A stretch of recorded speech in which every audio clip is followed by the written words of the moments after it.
Hello मेरे प्यारे प्यारे बालकों, क्या हाल चाल है भैया? क्या हाल चाल है आप सबके? किसी को नजर ना लगे आप लोगों के, आप लोग हमेशा स्वस्थ रहो। दोस्तों, आज मेरा तबीयत थोड़ा सा डाउन है। ठीक है, आज मेरे को हो चुकी है भयंकर एसिडिटी। इसलिए आज तो मैं आने ही नहीं वाला था, लेकिन सोचा इस प्यारे प्यारे मासूम मासूम बच्चे का क्या होगा। अगर नहीं आऊंगा तो कैसे पढ़ोगे आप इकोनॉमिक्स? तो दोस्तों, आज मैं एटलीस्ट यूनिट नंबर 4 कंप्लीट कर देता हूं। बाकी का यूनिट नंबर 2 और यूनिट नंबर 3 जो है ना, वो हम लोग कल कर लेंगे। ठीक है, बिकॉज बहुत तबीयत खराब है। एक यूनिट तो हम करवा ही देंगे ये जोश में, बिकॉज ये एनर्जी में पढ़ाना पड़ता है अभिषेक भैया को। अभिषेक भैया अगर एनर्जी में नहीं पढ़ाएंगे ना, आप लोग बोलोगे कौन आ गया है हमारे सेशन में। ठीक है, तो आज हम लोग जो करने वाले हैं, आज हम लोग करने वाले हैं मनी एंड इन्फ्लेशन। एक मिनट रुको दोस्तों। आज हम लोग आज हम लोग जो बात करने वाले हैं, आज हम लोग इसके बारे में पढ़ने वाले हैं, इसके बारे में। ये नोट देख रहे हो आप लोग? ये नोट, नोट में लगा हुआ गांधी जी देख रहे हो? पैसा है तो सब कुछ वैसा ही बोलता है, बाबू मेरा कैसा है। ठीक है, तो आज हम लोग पैसे के बारे में पढ़ने वाले हैं, मनी के बारे में पढ़ने वाले हैं, इन्फ्लेशन के बारे में पढ़ने वाले हैं।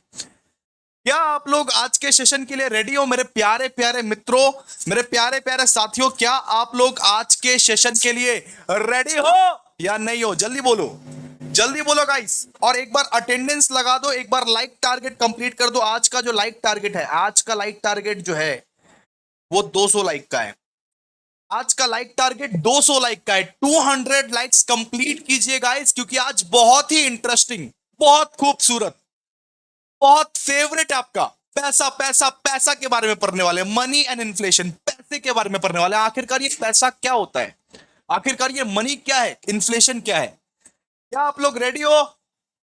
जल्दी बोलो। चैट बॉक्स में एकदम धुआं धुआं कर दो, धुआं धुआं। हम सारे चैट साथ पढ़ेंगे।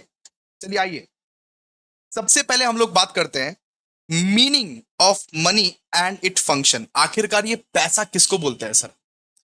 मनी एक ऐसा चीज है ना जिसको हर कोई एक्सेप्ट करेगा।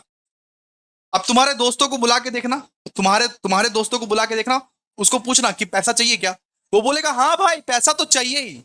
तो मनी जो ऐसा है ना, मनी को यूनिवर्सली एक्सेप्ट करते हैं, यूनिवर्सली एक्सेप्ट। तो मनी एक ऐसा मीडियम ऑफ एक्सचेंज है that facilitates transactions by serving as a universally accepted units of value। आपको पता है पहले के जमाने में क्या होता था? पहले के जमाने में मान लो हम 1 केजी चावल दिए, उसके बदले में ना मेरे को कोई 1 केजी आटा दे देता था। ऐसे करके बार्टर सिस्टम चलता था, पता है? अभी भी बहुत सारे गांवों में होता है ऐसा, होता है ना ऐसा? प्लीज ये चैट बॉक्स में बताओ तो होता है ना ऐसा कि 1 केजी हम चावल दे दिए, 1 केजी आटा दे दिया। वो तो बार्टर सिस्टम ना अभी भी बहुत छोटे छोटे गांव में होते हैं अभी भी, लेकिन पहले के जमाने में यही हुआ करते थे। लेकिन आजकल लोग क्या समझते हैं? आजकल बोलते हैं हरी पत्ती दे भाई, नोट दे मेरे को नोट चाहिए। आजकल 1 केजी चावल तो तुमको मिलेगा, उसके बदले में तुमको पैसा देना पड़ेगा, पैसा देना पड़ेगा उसके बदले में। ठीक है, तो money is a medium of exchange that facilitates transactions by serving as a universally accepted unit of value. मतलब मनी को हर कोई एक्सेप्ट करता है, पूरी दुनिया एक्सेप्ट करती है, हर जहां एक्सेप्ट करता है, हर कोई एक्सेप्ट करता है दोस्तों। और आप मार्केट में जाओगे, मार्केट में सबको मनी ही चाहिए। कुछ भी जो बेचता है उसको आप सामान दे के देखो, वो ना करेगा, वो बोलेगा पैसा चाहिए, पैसा चाहिए हमारे पैसा। तो money is widely accepted in transactions involving goods and services. आज के दौर में आप अगर राशन खरीदने जाओ, आप अगर ट्यूशन पढ़ो, मैंने ही आपसे मनी लिया है ना, मैंने आपसे फीस मनी के फॉर्म में लिया है ना। आप ऐसा तो नहीं किए कि मेरे घर में 1 कट्टा चावल रख के चले गए, आप मेरे घर में 1 कट्टा आटा रख के चले गए, ऐसा तो नहीं हुआ। आप भी तो मेरे को पैसा ही दिए हो। तो जो भी गुड्स एंड सर्विसेज का आजकल आप यूज करते हो, उसके बदले में आपको पैसे देने पड़ते हैं, उसके बदले में आजकल आपको मनी देने पड़ते हैं। तो मनी क्या है? मनी एक मीडियम ऑफ एक्सचेंज है। मनी एक मीडियम ऑफ एक्सचेंज है that facilitates transactions by serving as a universally accepted unit of value, जिसको हर कोई एक्सेप्ट करता है। किसी को फोन करके बोलो ना क्या पैसा चाहिए, मैं ही अभी आप लोगों को बोलता हूं क्या तुमको 1000 रुपया चाहिए? अब तुम बोलोगे ना हाँ सर प्लीज यूपीआई कर दो ना सर, आप बोलोगे कि नहीं? तो मनी क्या है? Money is a medium of exchange that facilitates transactions by serving as a universally accepted unit of value. मतलब हर कोई एक्सेप्ट करता है। मनी में ऐसा ताकत है, पैसा में ऐसा ताकत है कि हर कोई एक्सेप्ट करता है दोस्तों, हर कोई। अच्छा, इसके बाद बोला है it can takes various form. Money का ना बहुत सारा प्रकार होता है, बहुत सारा प्रकार होता है। सबसे पहले तो कॉइन्स, कॉइन्स को भी आप मनी बोल सकते हो। ये जो कॉइन्स है, ये कॉइन्स को भी आप मनी बोल सकते हो कि नहीं, बोलिए। बिल्कुल सर। ये जो नोट्स है, ये नोट्स को भी आप मनी बोल सकते हो कि नहीं, बोलिए। बिल्कुल सर, बोल सकते हैं। और साथ ही साथ आपके फोन में जो गूगल पे, फोन पे में जो पैसा रखा हुआ है, गूगल पे के वॉलेट में, फोन पे के वॉलेट में, पेटीएम के वॉलेट में, बैंक अकाउंट में जो पैसा रखा हुआ है, उसको भी तो बेटा मनी ही बोलोगे। आपके फोन में जो गूगल पे का एप्लीकेशन है, फोन पे का एप्लीकेशन है, उसमें जो पैसा रखा हुआ, उसको भी तो तुम मनी ही बोलोगे। तो it can take various forms such as coins, bank notes and digital balances held in bank account और इलेक्ट्रॉनिक पेमेंट सिस्टम। आपके बैंक अकाउंट में जो भी पैसा है, उसको भी आप मनी बोलते हो। आपके पॉकेट में जितने भी कॉइन्स है, उसको भी आप मनी बोलते हो। आपके पॉकेट में जितने भी गांधी जी का नोट्स है, उसको भी आप मनी बोलते हो। बात समझ में आया आप लोगों को? तो money is a medium of exchange that facilitates transactions by serving as a universally accepted, मतलब हर कोई एक्सेप्ट करता है मनी को। Money is widely accepted in transactions. आज मार्केट में जाओ, कोई भी गुड्स एंड सर्विसेज खरीदो, आपको सब बोलेगा पैसा को पैसा दो। अब बोल के देखो कि नहीं नहीं मेरे पास तो 1 केजी चावल है, एक थप्पड़ मारेगा वो, बोलेगा पैसा को पैसा दो। যে কিনবে পয়সা আমাকে চাই, শুধু আমি পয়সা নেব, আমি বার্টার সিস্টেম ফলো করব না, আমার শুধু টাকা চাই, ऐसे बोलेगा ना मार्केट में जाके। तो money is widely accepted in transactions involving goods and services. Money में क्या क्या रहता है बेटा? मनी में रहता है कॉइन्स, मनी में रहता है बैंक नोट्स, मनी आपका डिजिटल बैलेंसेस। आजकल जो गूगल पे, फोन पे में जो बैलेंस रहता है, जिस बैलेंस से आप गूगल पे, फोन पे करते रहते हो पूरा पूरा दिन, वो भी तो मनी ही है। ऑनलाइन भी तो मनी है, ऑनलाइन में भी तो मनी है। तो बात समझ में आया? क्लियर है सबको? प्लीज चैट बॉक्स में हर कोई लिखेगा। ओ हॉली लोग, प्लीज चैट बॉक्स में हर कोई लिखो, क्लियर है कि नहीं है? मनी को क्या बोलता है? Medium of exchange. मनी को क्या बोलते हैं? Medium of exchange. और उसको जनरली, यूनिवर्सली हर कोई एक्सेप्ट करता है, हर कोई एक्सेप्ट करता है। उसका एक यूनिट ऑफ वैल्यू है। और वो कॉइन्स के फॉर्म में, बैंक नोट्स के फॉर्म में, डिजिटल डिजिटल बैलेंसेस के फॉर्म में हमारे बैंक अकाउंट्स में, हमारे जेब में पड़े हुए रहते हैं। उसी को बोलते हैं दोस्तों मनी। क्लियर है? सबको क्लियर है? बोलिए, फटाफट से बोलिए। जी सर, क्लियर है, क्लियर है। अब देखिए, मनी के फंक्शंस के बारे में बात करेंगे। Functions of money. What sir? Functions of money के बारे में बात करेंगे। हो ही सकता है कि आपके एग्जामिनेशंस में पूछ ले कि what do you mean by money and what are the functions of money. तो मनी का सबसे पहला फंक्शंस, मीडियम ऑफ एक्सचेंज। अब पहले क्या होता था, पहले के जमाने में क्या होता था कि भाई साहब मेरे पास 1 केजी चावल है, आप क्या 1 केजी गेहूं दे दोगे क्या? आप क्या 1 केजी गेहूं दे दोगे? हमारे पास 1 केजी चावल है, क्या 1 केजी गेहूं दे दोगे क्या? वो बोलता है। तो पहले के जमाने में दोस्तों बार्टर सिस्टम चला करती थी। अब बार्टर सिस्टम में एक आदमी बेवकूफ बनता था, एक आदमी होशियार बनता था। ऐसा भी तो हो सकता है 1 केजी चावल के बदले मैंने 10 केजी गेहूं दे दिए, मैं तो बेवकूफ बन गया, पता नहीं चलता था कि किसका क्या वैल्यू है। तो बार्टर सिस्टम में ना बहुत ज्यादा मुश्किल होती थी। एक आदमी ठगा जाता था, एक आदमी और उबड़ जाता था। ठीक है। अब पहले ना गांव देहात में ऐसा ही होता था, गांव देहात में, मतलब अभी तक भी हो रहा है। सिंपल सा बात है, बार्टर सिस्टम अभी तक चल रहा है। लेकिन मनी जो है वो सिंप्लीफाई करता है, वो सर्व करता है मीडियम ऑफ एक्सचेंज। कि हर चीज को आप मनी से तोल सकते हो, पैसों से तोल सकते हो हर चीज को। लोग बोलते हैं पैसों से तोलोगे क्या? नहीं, हर चीज को ही पैसों से ही तोलते हैं आजकल।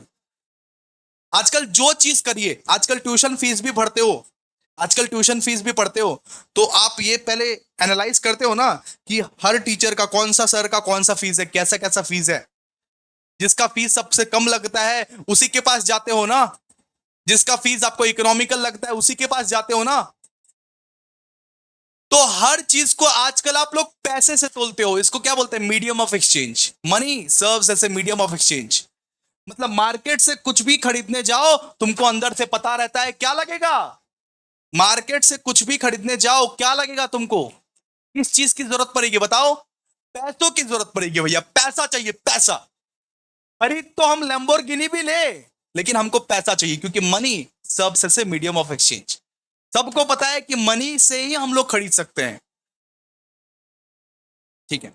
इसके बाद unit of account. Unit of account मतलब हर एक गुड्स एंड सर्विसेज का एक प्राइस फिक्स है। ऐसा तो नहीं है, ऐसा तो नहीं है कि ये एयरपोर्ट भी हमको 100 रुपए में मिल जाएगा, ये पेन भी हमको 100 रुपए में मिल जाएगा, ये पर्स भी हमको 100 रुपए में मिल जाएगा, ये कैलकुलेटर भी हमको 100 रुपए में मिल जाएगा, ये स्टेपलर भी हमको 100 रुपए में मिल जाएगा। ऐसा तो नहीं है। हर चीज का दाम क्या एक है क्या? हर चीज का दाम क्या एक है क्या? नहीं, हर चीज का दाम अलग अलग है। मान लो ये जो एयरपोर्ट है, ये हमको पड़ा भैया 1200 रुपए में। ये स्टेपलर पड़ा हमको 200 रुपए में। ये पर्स हमको पड़ा 200 रुपए में। मान लो ये कैलकुलेटर जो है, ये कैलकुलेटर हमको पड़ा 500 रुपए में। ये कैलकुलेटर हमको पड़ा 500 रुपए में। तो दोस्तों अलग अलग चीज का अलग अलग दाम होता है ना, अलग अलग चीज का अलग अलग दाम होता है ना, लेकिन उसको मापते कैसे हैं, मेजर कैसे करते हैं? मनी के हेल्प से। मनी ही ये बताता है कि अलग अलग चीज का अलग अलग दाम है। आपको पता कैसे चला? मनी ही तो बताया, मनी ही तो मेजर किया उसको। मनी के हेल्प से ही तो मापे कि इसका क्या इंपॉर्टेंस है, इसका क्या इंपॉर्टेंस है, इसका क्या इंपॉर्टेंस है। ये पेन हमको पड़ा 200 रुपए में, ये स्टेपलर हमको पड़ा 300 रुपए में, ये एयरपोर्ट हमको पड़ा 1200 रुपए में। तो अलग अलग प्राइस कैसे हो गया? मनी ही उसकी कीमत डिसाइड करती है। सब कुछ डिसाइड पैसा ही करता है। उसको बोलते हैं दोस्तों यूनिट ऑफ अकाउंट। मनी ही मेजर करता है कि कौन से गुड्स का कौन सा प्राइस। ये बोतल का कितना प्राइस होना चाहिए आपके हिसाब से? गेस करो, हॉले लोग गेस करो, चैट बॉक्स में गेस करो, ये बोतल का कितना प्राइस होना चाहिए? ये बोतल का आपके हिसाब से कितना प्राइस होना चाहिए? 1 करोड़, 2 करोड़ या 3 करोड़? कितना होना चाहिए बताओ? ये बोतल का प्राइस मात्र मात्र 100 रुपए है, 100 रुपए है। 100 रुपए से भी मैं कम बोलूंगा, मुझको याद नहीं है एक्चुअली, आपको मैं जस्ट गेस कर रहा हूं। ये बोतल का प्राइस 100 रुपया होगा? ऐसा तो नहीं है कि ये बोतल का प्राइस 1,000, 2,000, 3,000 होगा। नहीं। तो आप कैसे मेजर किए? मनी के हेल्प से। मनी के हेल्प से ये मेजर करते हैं कि हर एक गुड्स एंड सर्विसेज, जो भी गुड्स एंड सर्विसेज आप यूज कर रहे हो, जैसे ये नारियल तेल का कितना प्राइस रहेगा भैया? 30 रुपया। तो हर एक गुड्स एंड सर्विसेज जो यूज कर रहे हो उसका प्राइस कितना रहेगा? जैसे ये भुजिया, भुजिया का कितना प्राइस रहेगा सर? 100 रुपया होगा या 200 रुपया होगा? 1 करोड़ तो नहीं होगा। हर चीज का दाम एक एक तो नहीं है। तो अलग अलग सामान का दाम अलग अलग है, और वो चीज कौन आइडेंटिफाई करता है? वो चीज मनी आइडेंटिफाई करता है। Money provides a common measures of the value of goods and services. ठीक है, क्लियर है इतना? Money provides a common measure of the value of goods and services. Prices are expressed in monetary terms. हर चीज का prices money के help से measure किया जाता है। हर चीज का प्राइजेस बोला जाता है 100 रुपया, 200 रुपया, 300 रुपया। हर एक चीज का प्राइजेस मनी के हेल्प से ही मेजर होता है बेटा, मनी के हेल्प से ही मेजर होता है, ताकि आप इजीली कंपेयर कर पाओ कि फोन, आप कंपेयर करते हो ना कि फोन वन प्लस का लेना है या आईफोन का लेना है। आप कंपेयर करते हो ना कि आईफोन का फोन बाबा 70,000 का पड़ जाएगा, वन प्लस का फोन तो सिर्फ 30,000 का है। सैमसंग का लेते हैं वो तो 15,000 का पड़ेगा। नहीं, एक काम करते हैं माइक्रोमैक्स का लेते हैं, 6,000 में हो जाएगा। ऐसा कंपेयर करते हो ना, कंपेयर किस बदौलत तुम कर पा रहे हो? हर एक चीज का जो कंपैरिजन करते हो वो कौन से किसके बदौलत तुम कर पा रहे हो? मनी के बदौलत। इसके बदौलत, मनी के बदौलत कर पा रहे हो, मनी के बदौलत आप कंपेयर कर पा रहे हो दोस्तों। यूनिट ऑफ अकाउंट सबको समझ में आया? मीडियम ऑफ एक्सचेंज मतलब money serves as a medium of exchange. Unit of account मतलब हर एक चीज का दाम अलग अलग है, और वो दाम को कौन आइडेंटिफाई करता है? Money expressed in a monetary terms. तो prices are expressed in a monetary terms. ये क्लियर है सबको? अच्छा, अब मनी का third function, store of value. अब आप मनी को अलमारी में 100 रुपया रखोगे। सुनो, अलमारी में सुनो, एक अलमारी है मेरा, एक अलमारी है, ये है मेरा अलमारी, ये नीचे नीचे के साइड में ना मेरा अलमारी है। इस अलमारी में मैं ना 100 रुपया रख दिया। सुनो, इस अलमारी में मैं 100 रुपया रख दिया, बंद कर दिया। इसको पूरा 1 महीना बाद खोलता हूं, 1 महीना भी ये 100 ही रुपया रहेगा या ये 500 रुपया ही रहेगा? सीधा सा बात है, जितना मैंने रखा है उतना ही रहेगा 1 महीना बाद। ये 500 रुपया का नोट है, देखो सुनो, ये 500 रुपया का नोट है, ये ये मेरा अलमारी है, अलमारी में मैंने रख दिया।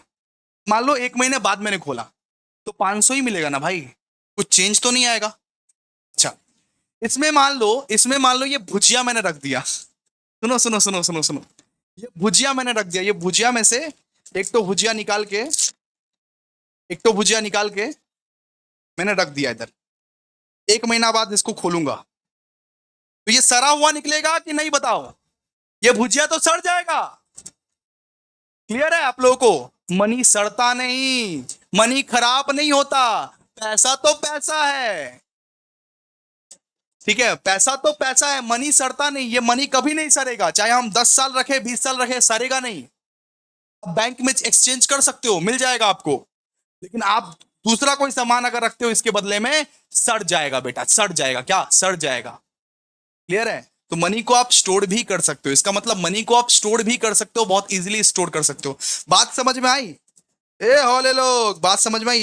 इतना इजी समझा रहा हूं तो समझ में आई? तो स्टोर ऑफ वैल्यू का मतलब क्या है? Money allows individual and businesses to store purchasing power over time unlike perishable goods और सर्टेन असेट्स। मतलब वो भुजिया में अगर रख दूंगा 1 महीना तो वो तो सरू हो जाएगा, लेकिन मैं मनी रखूंगा 1 महीना 2 महीना 1 साल, नहीं सड़ेगा, मनी वैसे का वैसा ही रहेगा। और फट भी गया तो क्या है, बैंक में मैं चेंज करा सकता हूं, मनी का वैल्यू रहता है हमेशा।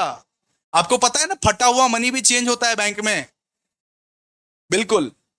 तो मनी में क्वालिटी रहता है, स्टोर ऑफ वैल्यू। ठीक है। एंड फोर्थ देखिए, standard of deferred payment. Standard of deferred payment, money enables contracts and debt to be contracts and debt to be denominated in a stable unit of value, facilitated borrowing, lending and other financial transactions over time। मतलब money के help से ही आप आराम से loan दे सकते हो। 100 रुपया loan दिया, सुनो, 100 रुपया लोन दिया तो 100 रुपए की वैल्यू फ्यूचर तक रहेगी। आपको पता है कि वो 100 रुपए की वैल्यू फ्यूचर तक रहेगी। लेकिन मान लो मैंने एक पैकेट भुजिया लोन पे दिया, अब उस भुजिया का वैल्यू कितना रहेगा 1 महीना बाद? मान लो 1 kg ऑफ चावल मैंने लोन पे दिया, तो 1 kg चावल का दाम या तो बढ़ सकता है या तो घट सकता है। अगर घट गया तो मेरा नुकसान, बढ़ गया तो उसका फायदा।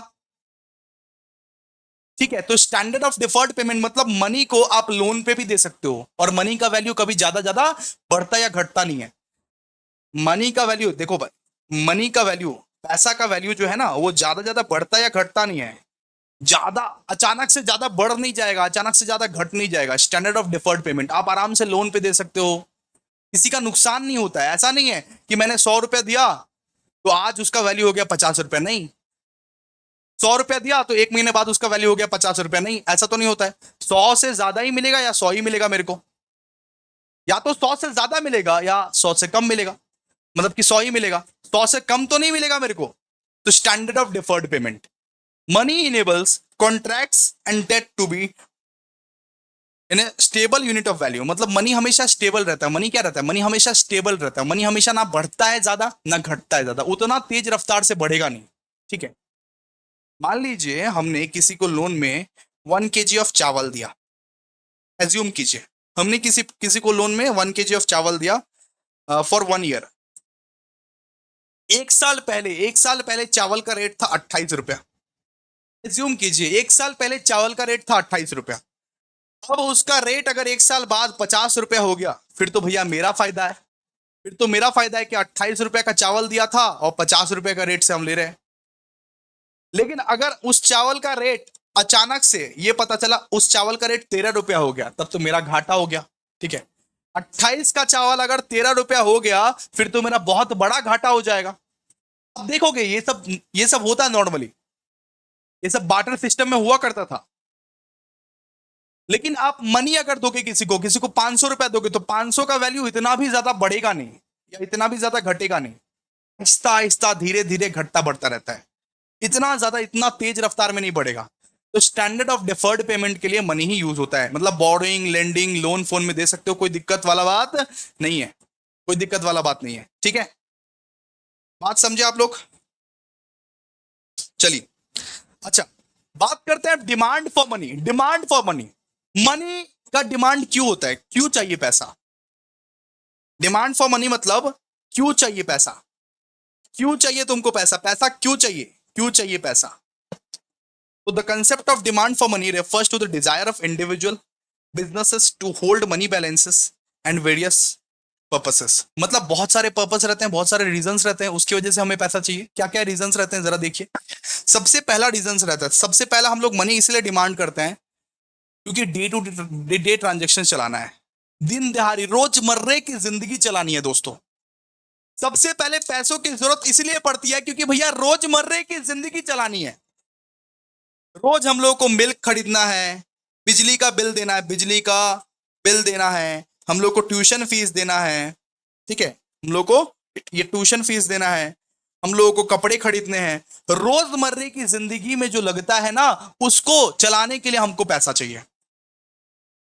रोज रोज के जो ट्रांजेक्शन्स होते हैं, मान लीजिए एक दिन आपके घर में पैसा नहीं रहा तो एक दिन आप खाएंगे नहीं, है ना। अगर मान लीजिए किसी दिन आपके घर में पैसा नहीं रहा, किसी दिन हमारे घर में पैसा नहीं रहा, मेरे घर में पैसा नहीं रहा, मैं उस दिन भूखा रहूंगा। तो वो पैसा तो चाहिए ना, डे टू डे बेसिस पर जीने के लिए, रहने के लिए हम लोग को पैसा चाहिए ना। उसको बोलता है ट्रांजेक्शन डिमांड।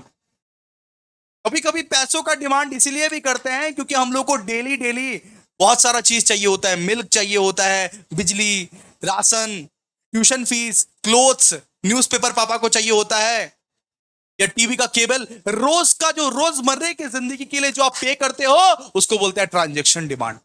उसको बोलते हैं दोस्तों ट्रांजेक्शन डिमांड। रोजमर्रे की जिंदगी के लिए जो आप पे करते हो, रोज अपना जिंदगी यापन करने के लिए जो आप पे करते हो, उसको बोलते हैं ट्रांजेक्शन डिमांड, ठीक है।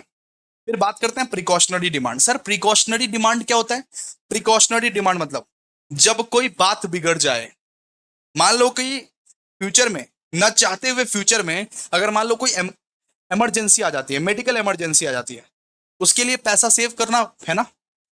कभी कभी हम लोग पैसा सेव करके रखते हैं कि फ्यूचर में कोई इमरजेंसी आ जाता है, फ्यूचर में आपके ही पापा, आपके ही मम्मी आपके लिए कितना सारा पैसा सेव करके रखते होंगे कि फ्यूचर में मेरा लड़का को, मेरा लड़की को अगर पढ़ाई लिखाई के लिए कुछ एडिशनल पैसा चाहिए होता है या कोई इमरजेंसी आ जाता है तो मैं उस इमरजेंसी में ये पैसा खर्च कर पाऊं।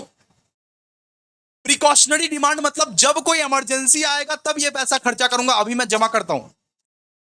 मान लो कि कोई आदमी 50,000 कमा रहा है, ठीक है, अब उसमें से 20,000 वो डे टू डे बेसिस के लिए रख दिया है कि 20,000 जो है वो खर्चा होगा डे टू डे बेसिस के लिए। 20,000 वो बचाएगा ना, 20,000 वो बचाने की कोशिश करेगा ना कि कोई मेडिकल इमरजेंसी आ गया या कोई ऐसा आन पड़ा, कोई ऐसा जरूरत पड़ा, तब हम क्या करेंगे। उसको बोलते हैं दोस्तों प्रिकॉशनरी डिमांड। मनी इसलिए भी हेल्ड किया जाता है, मनी इसलिए भी सेव किया जाता है कि जब कोई बात बिगड़ जाए, जब कोई मुश्किल पड़ जाए, हम लोग पैसा को इकट्ठा कर पाए। मेडिकल इमरजेंसी या किसी का इमरजेंसी किसी को बोल के नहीं आता, कभी भी कुछ भी हो सकता है, तो उस समय में पैसा रहना चाहिए तुम्हारे पॉकेट में। नहीं है, नहीं अगर है वो पैसा, फिर तुम मांगते फिरोगे। वो अनफोर्सन इवेंट, वो इमरजेंसी को होल्ड करने के लिए आप लोगों को पैसा चाहिए, उसको बोलते हैं प्रिकॉशनरी डिमांड। पैसा किस लिए चाहिए? Transaction demand.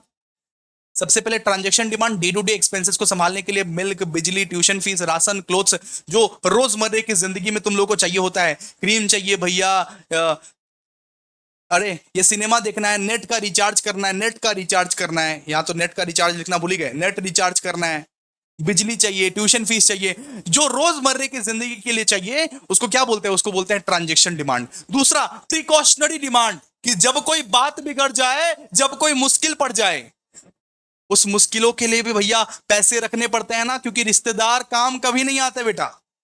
वापस से बोल दो, रिश्तेदार काम नहीं आते हैं उस समय में। अगर आपके पास पैसे रहेंगे तभी लोग आपको इज्जत करेंगे, तभी आपको लोग पूछेंगे। जब इमरजेंसी पड़ती है ना, तब खुद ही सब आपको डील करना पड़ता है। उसको, उस डिमांड को हम लोग बोलते हैं precautionary demand. Precautionary demand. Money is also held as a precautionary measure to meet unexpected expenses और इमरजेंसीज। कोई इमरजेंसी आ गया, कोई अनएक्सपेक्टेड इवेंट्स आ गया, उस केस में आपको मनी लगेगा, उस केस के लिए रखते हैं प्रिकॉशनरी डिमांड। और तीसरा हो गया बेटा स्पेक्युलेटिव डिमांड। आपकी मम्मी को पता चला कि गोल्ड का प्राइस जो है बेटा, गोल्ड का प्राइस 30,000 से बढ़ने वाला है। आपकी मम्मी को अचानक से पता चला कि गोल्ड का प्राइस 30,000 से बढ़ने वाला है।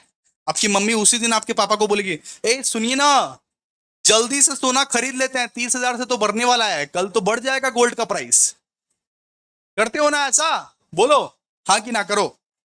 मान लो कि आज आईफोन का प्राइस है 10,000 रुपया, अब कल आपको पता चला कि कल 1 लाख हो जाएगा, आज आईफोन के दुकान में भीड़ जमेगा या नहीं जमेगा? चैट बॉक्स में लिखो। अभी आईफोन का प्राइस है 10,000 रुपया, कल आपको पता चलेगा कि 1 लाख हो जाने वाला है, कल 1 लाख हो जाएगा आईफोन का प्राइस। आईफोन के दुकान में भीड़ जमेगा या नहीं जमेगा? आईफोन वाले की फील्डिंग सेट होगी या नहीं होगी? जल्दी बोलो, चैट बॉक्स में बोलो, वेट कर रहा हूं मैं, बोलो बोलो बोलो जी। क्यों नहीं बोल रहे हो तुम? जबान कहां है? जबान हरा गया, कहां है? बोलो।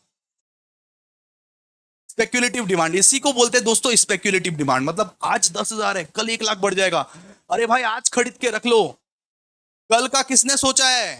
कल बढ़ जाएगा। आज आज खरीदो। जैसे मान लो आज आपको पता चला कल गोल्ड 30,000 से बढ़ जाने वाला है, तो आज ही लोग गोल्ड के दुकान में लाइन लगाएगा। शेयर्स में भी ऐसा ही होता है, शेयर्स में ऐसा होता है, गोल्ड में ऐसा होता है, या कोई कमोडिटीज में भी ऐसा होता है, ठीक है। So this refers to the demand for money as a store of value in anticipation of future opportunities to make profitable investment. मतलब अभी इन्वेस्ट करके रख देते हैं, फ्यूचर में तो इसका दाम बढ़ने वाला है, फ्यूचर में तो इसका दाम बढ़ने वाला है। अभी इन्वेस्ट करके रख देते हैं, फ्यूचर में इसका दाम बढ़ने वाला है। जमीन वमीन में भी होता है ना ऐसा, आपके पापा मम्मी जमीनों पे इन्वेस्ट करते होंगे, लैंड पे इन्वेस्ट करते होंगे, वैसा ही होता होगा ना कि आज 50,000 में मिल रहा है, अगले साल 1 लाख में मिलेगा, अभी से खरीद के रख लेते हैं। क्या भरोसा अगले साल इसका हम लोग को 10x मिल जाए ना। तो डिमांड बेटा, डिमांड तीन तीन तरीके के होते हैं। एक तो बेटा ट्रांजैक्शन डिमांड, मतलब डेली डेली यूज करने के लिए हमको भैया दूध चाहिए, राशन चाहिए, बिजली चाहिए, ट्यूशन फीस, क्लोथिंग, क्लोज का खर्चा, नेट रिचार्ज वगैरह वगैरह, जो रोजमर्रे की जिंदगी में चाहिए होता है उसको हम लोग क्या बोलते हैं? Transaction demand. दूसरा होता है प्रिकॉशनरी डिमांड, जब कोई बात बिगड़ जाए, जब कोई मुश्किल पड़ जाए, अचानक से कोई इमरजेंसी, इमरजेंसी कह के नहीं आती है बेटा, अचानक से कोई इमरजेंसी अगर आ गई, उसके लिए मैंने पैसे सेव करके रखे हैं, उसको बोलते हैं प्रिकॉशनरी डिमांड। और तीसरा होता है स्पेक्युलेटिव डिमांड, कि कल गोल्ड का प्राइस बढ़ने वाला है 9:30 बजे, कल 9:30 बजे आ जाना, कल 9:30 बजे गोल्ड का प्राइस मान लो 30,000 से बढ़ने वाला है। तो हमने क्या किया? हमने खरीद के रख लिया गोल्ड। इसको क्या बोलते हैं? Speculative demand. हमको आज पता है आज सस्ते में मिल रहा है, लेकिन कल इसका दाम बढ़ जाने वाला है, इसको हम लोग क्या बोलेंगे? Speculative demand. आज तो सस्ते में मिल रहा है, लेकिन फ्यूचर में इसका दाम बढ़ने वाला है, तो आज ही खरीद के रख लो। इसको क्या बोलते हैं? Speculative demand. डिमांड के 3 टाइप्स, क्या बताओ? चैट बॉक्स में बता सब, चैट बॉक्स में बताओ, ओ होले, चैट बॉक्स में बताओ आप। डिमांड के 3 टाइप्स क्या भैया? ट्रांजैक्शन डिमांड, दूसरा प्रिकॉशनरी डिमांड, और तीसरा स्पेक्युलेटिव डिमांड। ट्रांजैक्शन डिमांड मतलब डेली डेली भैया, ये प्रिकॉशनरी, अरे ये प्रिकॉशनरी का मतलब क्या होता है? मेडिकल इमरजेंसी आ गया अचानक से, उसके लिए पैसा बचा रहा हूं। स्पेक्युलेटिव डिमांड, स्पेक्युलेटिव डिमांड मतलब क्या होता है? स्पेक्युलेटिव डिमांड मतलब एक प्रॉफिटेबल इन्वेस्टमेंट करने के लिए आज ही खरीद के रख लो, कल दाम बढ़ जाएगा। डन? सबको मक्खन है? एक बार सब चैट बॉक्स में लिख दो मक्खन। मक्खन लिखोगे तब जाके हमको पता चलेगा आपका कंसेप्ट एकदम मक्खन है बेटा, मक्खन। आपका कंसेप्ट एकदम मक्खन है। Please please please please guys, आप लोग चैट बॉक्स में लिखो मक्खन, अगर क्लियर है तो लिखो, लिखो एक बार, लिखो लिखो लिखो, जल्दी चैट बॉक्स में लिखो।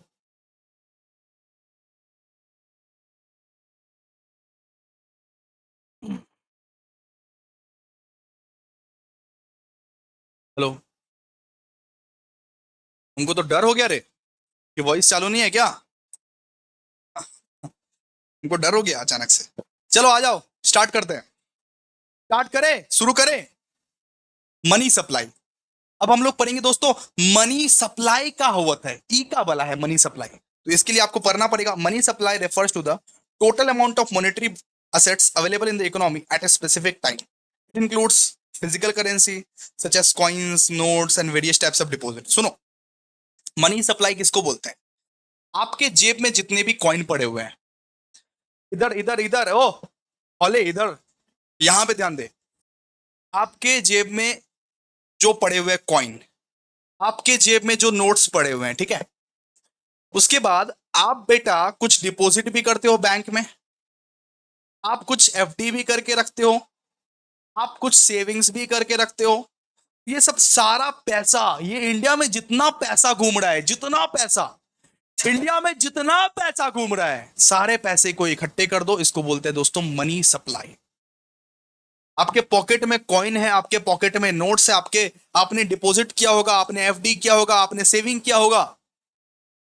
सारे के सारे इंडियन सिटीजन यही सब करते हैं नॉर्मली। सारा पैसा को मिला दो, जितना पैसा है सारा पैसा को मिला दो, वही बन जाता है मनी सप्लाई बेटा, वही बन जाता है money supply. Money supply refers to the total amount of monetary assets available in the economy at a specific time. Money supply का मतलब होता है, मनी सप्लाई का मतलब होता है कितना मॉनेटरी एसेट्स अवेलेबल है हमारे पूरे के पूरे इंडियन इकोनॉमी में, हमारे पूरे के पूरे भारतवर्ष में कितना पैसा अवेलेबल है। Coins, notes, deposit, FD, saving, कितना पैसा हमारे पूरे भारतवर्ष में अवेलेबल है, उसको जो आप इकट्ठा करते हो वो क्या हो जाता है, वो होता है मनी सप्लाई। वही है मनी सप्लाई, ठीक है, वही है मनी सप्लाई, जिसको आप कैश में कन्वर्ट कर सकते हो, जिस चीज को आप कैश में कन्वर्ट कर सकते हो, जिस भी मनी को आप कैश में तुरंत के तुरंत या थोड़ा दिन बाद भी कन्वर्ट कर सकते हो। Coins, notes, deposit, FD, saving, ये सब चीज को बोलते हैं दोस्तों मनी सप्लाई। मतलब हमारे मार्केट में, हमारे इंडियन मार्केट में कितना मनी घूम रहा है, कितना मनी घूम रहा है, ठीक है। So government and central bank monitor the money supply. अब गवर्नमेंट और आरबीआई का क्या काम है? सेंट्रल बैंक मतलब कौन भैया? आरबीआई। गवर्नमेंट और आरबीआई का क्या काम है?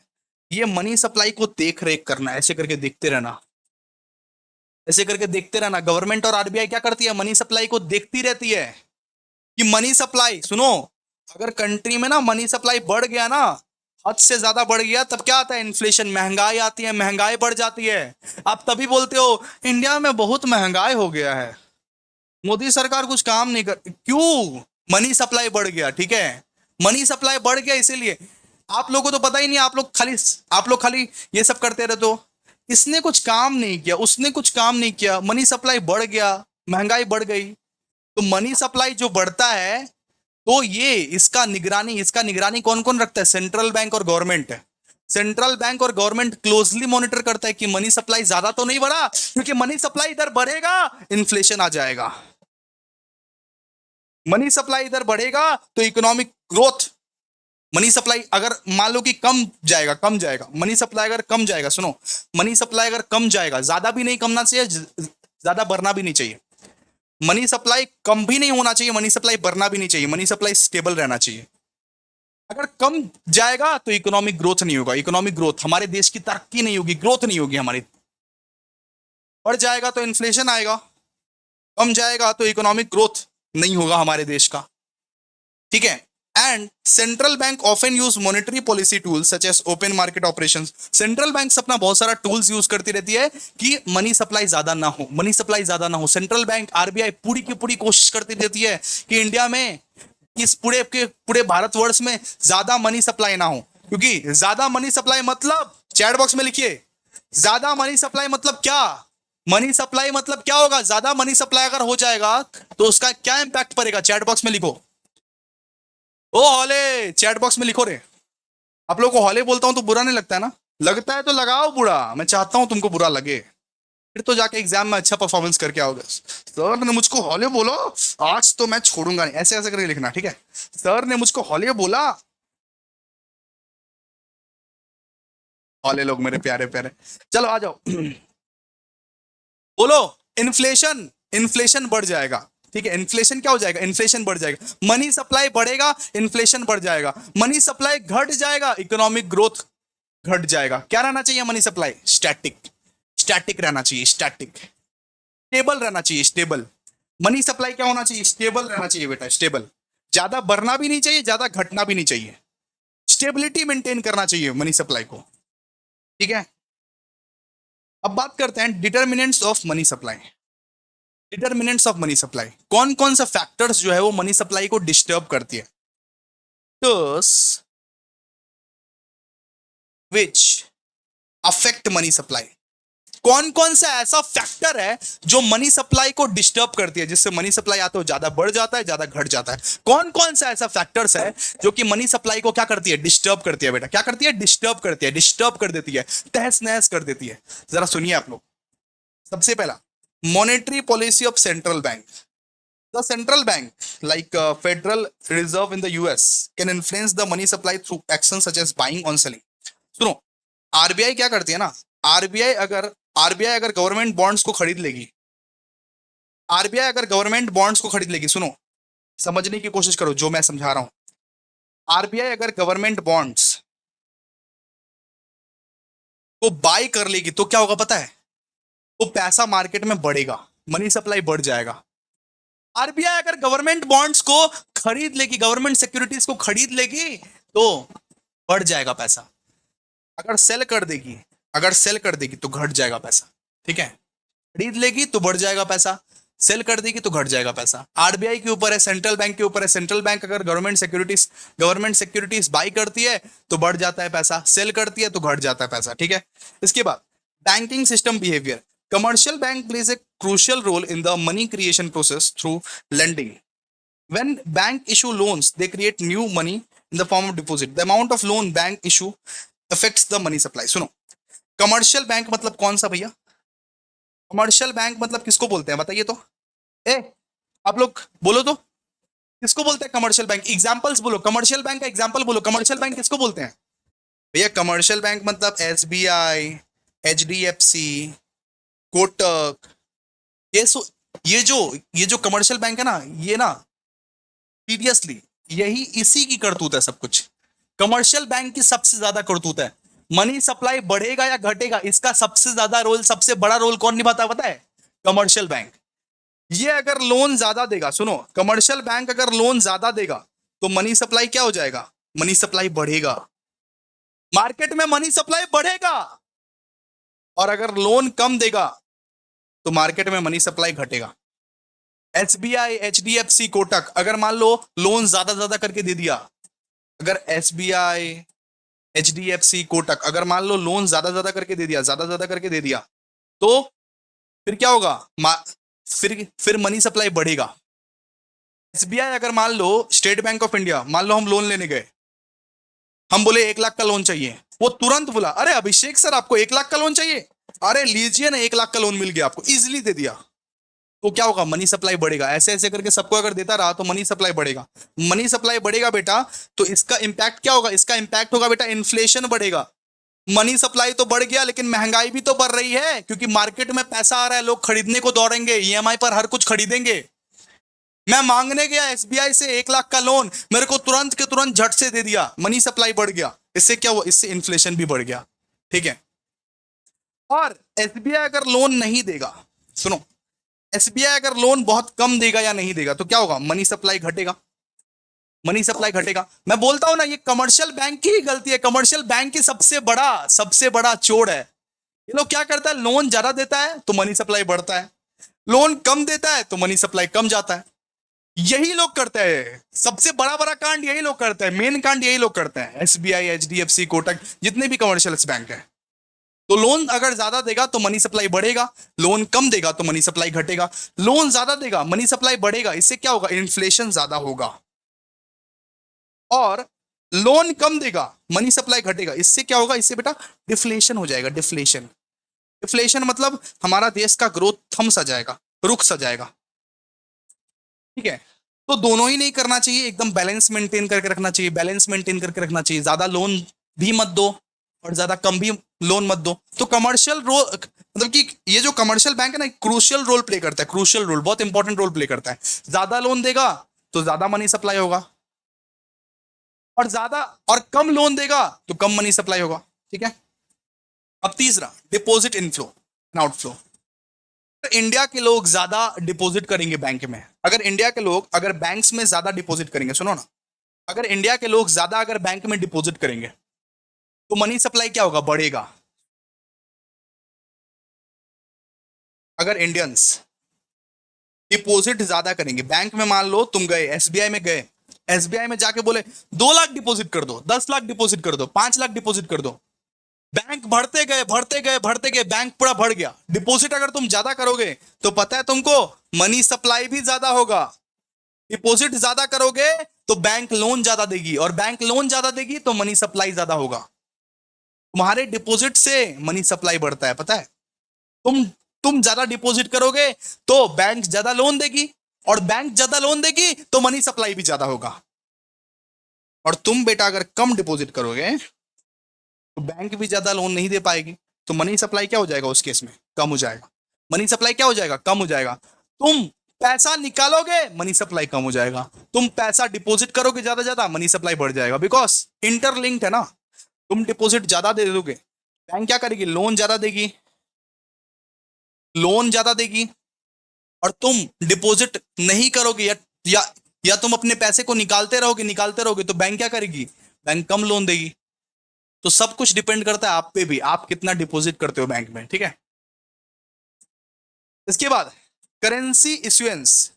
अब देखो आरबीआई अगर ज्यादा करेंसी इशू करेगी, सुनिए सुनिए सुनिए सुनिए सुनिए सुनिए, बोल रहा हूं ना, सुनिए, भागेगा नहीं यहां से कोई। और एक बार लाइक कर दो, लाइक कर दो, मजा आ रहा है ना, इतना तक क्लियर है आप लोगों को, इतना तक क्लियर है, इतना तक क्लियर है आप लोगों को। प्लीज चैट बॉक्स में बोलिए, चुप मत रहिए। सुनिए लास्ट पॉइंट पर रहे, लास्ट पॉइंट है करेंसी इश्यूएंस। आरबीआई अगर ज्यादा नोट इशू करेगी, ज्यादा नोट इशू करेगी तो क्या होगा बताइए, मनी सप्लाई बढ़ेगा। आरबीआई अगर ज्यादा नोट इशू करेगी तो मनी सप्लाई बढ़ेगा, आरबीआई कम नोट इशू करेगी तो मनी सप्लाई कम बढ़ेगा। आरबीआई ज्यादा नोट इशू करेगी तो मनी सप्लाई बढ़ेगा, आरबीआई अगर कम इशू करेगी तो मनी सप्लाई घटेगा, ठीक है। The physical cash circulating in the economy is also the part of the money supply. Changes in the amount of currency issued by the government influence the money supply. मतलब मैं ये बोलना चाह रहा हूं कि आरबीआई अगर ज्यादा नोट इशू करेगी तो मनी सप्लाई क्या होगा, मनी सप्लाई बढ़ेगा। आरबीआई अगर कम नोट इशू करेगी तो मनी सप्लाई क्या होगा, मनी सप्लाई घटेगा। क्लियर है इतना, डन ना। तो डिटर्मिनेंट्स ऑफ मनी सप्लाई का मतलब कौन कौन सा फैक्टर्स मनी सप्लाई को डिस्टर्ब कर सकता है, कौन कौन सा फैक्टर्स मनी सप्लाई को क्या कर सकता है बेटा, डिस्टर्ब कर सकता है। सबसे पहला हम लोग पढ़े monetary policy of central bank, दूसरा पढ़े banking system behaviour, commercial bank भी बहुत ज्यादा रोल प्ले करता है। कमर्शियल बैंक अगर ज्यादा लोन देगा तो मनी सप्लाई ज्यादा होगा, कम लोन देगा तो मनी सप्लाई कम होगा, ठीक है। अच्छा, फिर डिपॉजिट इनफ्लो एंड आउटफ्लो। अगर हम जैसे जनता ज्यादा डिपॉजिट करेंगे तो बैंक ज्यादा लोन देगा, बैंक ज्यादा लोन देगा तो क्या होगा, मनी सप्लाई ज्यादा बढ़ेगा।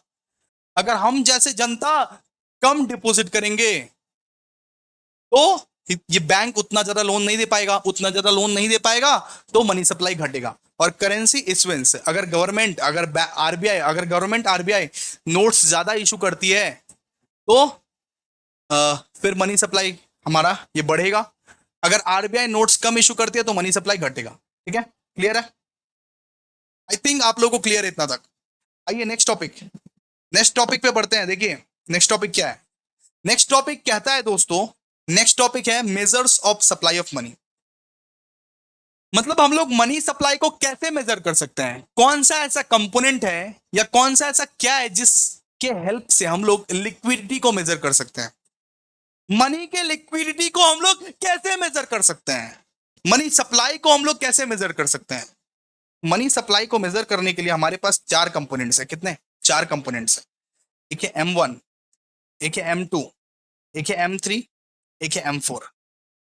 मनी सप्लाई को मेजर करने के लिए हमारे पास कितना, चार कंपोनेंट्स है। सुनिएगा, मनी सप्लाई को मेजर करने के लिए आपका नेक्स्ट क्वेश्चन है कि आखिरकार ये मनी सप्लाई के लिक्विडिटी को हम लोग कितना मेजर कर सकते हैं, कैसे मेजर कर सकते हैं कि कौन सा कितना लिक्विड है। M1, M2, M3, M4 क्या होता है आखिरकार, जरा समझने की कोशिश कीजिएगा दोस्तों। M1 जो होता है, सबसे पहले M1 के बारे में बात करते हैं। M1 जो होता है, M1 में आपके कैश कॉइन्स जो आपके पास, जो आपके पॉकेट में, जो आपके जेब में पड़े हुए हैं, जो कैश कॉइन्स जो इस पर्स में पड़े हुए हैं वो आते हैं, जिसको आप इजीली कन्वर्ट कर सकते हो कैश में, जो बहुत ज्यादा लिक्विड है, और डिमांड डिपॉजिट आता है, ठीक है। M1 मनी सप्लाई में आपके पास जो बेटा कॉइन्स है, बैंक नोट्स है, या जो कैश पड़ा हुआ है वो आता है, और साथ ही साथ सेविंग्स अकाउंट होगा ना आपका, जितना पैसा आप एटीएम से तुरंत के तुरंत निकाल सकते हो, जितना पैसा आप एटीएम से तुरंत के तुरंत निकाल सकते हो, विथड्रॉ कर सकते हो, वो पैसा आएगा दोस्तों M1 में। M1 में वो मनी आता है जो रेडिली लिक्विडिटी अवेलेबल है, मतलब अभी के अभी चाहो तो अभी के अभी कैश में कन्वर्ट कर देंगे हम, अभी के अभी। जैसे आपके पास अगर कैश वैस है, नोट्स है, कॉइन्स है, वगैरह वगैरह, जिसको आप तुरंत के तुरंत कैश में कन्वर्ट कर सकते हो, उसको बोलते हैं दोस्तों M1 money supply. M1 money supply most liquid form of money है। क्या most liquid form of money, most liquid है वो। तुरंत के तुरंत कैश में कन्वर्ट करो तुम। जैसे मेरे को कोई 100 रुपया मांगा, जैसे मेरे को कोई 100 रुपया मांगा, मैंने बोला ये ले भाई 100 रुपया, ये ले भाई 100 रुपया। ये क्या है? ये M1 मनी सप्लाई है। ये जो मेरे पास जो पड़ा हुआ है, ये जो मेरे पास पैसा पड़ा हुआ है, उसको क्या बोलते हैं? उसको बोलते हैं M1 मनी सप्लाई। जो आपके पास, जो हम सब के पास, जो इस देश के पास कॉइन्स, नोट, कैश, छुट्टे वुट्टे जो पड़े हुए रहते हैं, और साथ ही साथ वो पैसा जिसको आप एटीएम से तुरंत के तुरंत निकाल सकते हो। जैसे कोई बोलता है ना कि हमको 20,000 रुपया का हमको ये 20,000 रुपया का नीड है, आप बोलते हो अरे हम अभी लेके आते हैं 5 मिनट में, एटीएम से अभी लेके आते हैं। जिसका जुगाड़ तुम अभी कर सकते हो, सुनो इधर हम लिखवा भी देते हैं M1 मनी सप्लाई में। जिस पैसा का जुगाड़ है, जिस पैसा का जुगाड़ है डैश कर सकते हैं वो M1। अब डैश का आंसर दीजिए आप लोग। जिस पैसा का जुगाड़ डैश कर सकते हैं वो M1। जिस पैसा का जुगाड़ डैश कर सकते हैं वो M1। जिस पैसा का जुगाड़ अभी के अभी कर सकते हैं वो M1।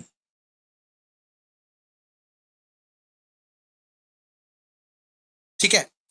M1 मतलब आपके पास जो कॉइन्स होगा, नोट्स होगा, कैश होगा, या जो एटीएम से जितना पैसा आप निकाल सकते हो तुरंत के तुरंत, 49,999 ना, एटीएम से जितना जितना पैसा आप निकाल सकते हो तुरंत के तुरंत, उस पैसे को मिला के आपका M1 बनता है।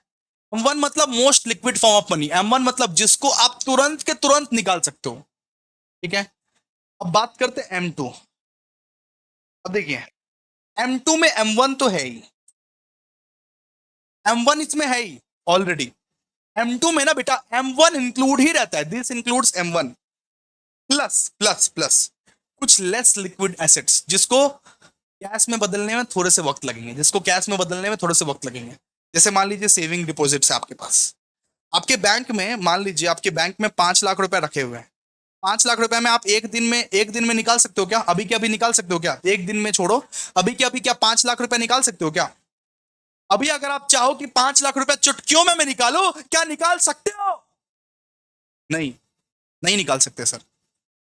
M2 में M1 भी है, M1 भी इंक्लूडेड है, लेकिन साथ ही साथ कुछ लेस लिक्विड एसेट्स है। लेस लिक्विड एसेट्स मतलब जिसको अभी नहीं निकाल जा सकता है, लेकिन हाँ कल निकाल लेंगे, लेकिन हाँ शाम तक निकाल लेंगे।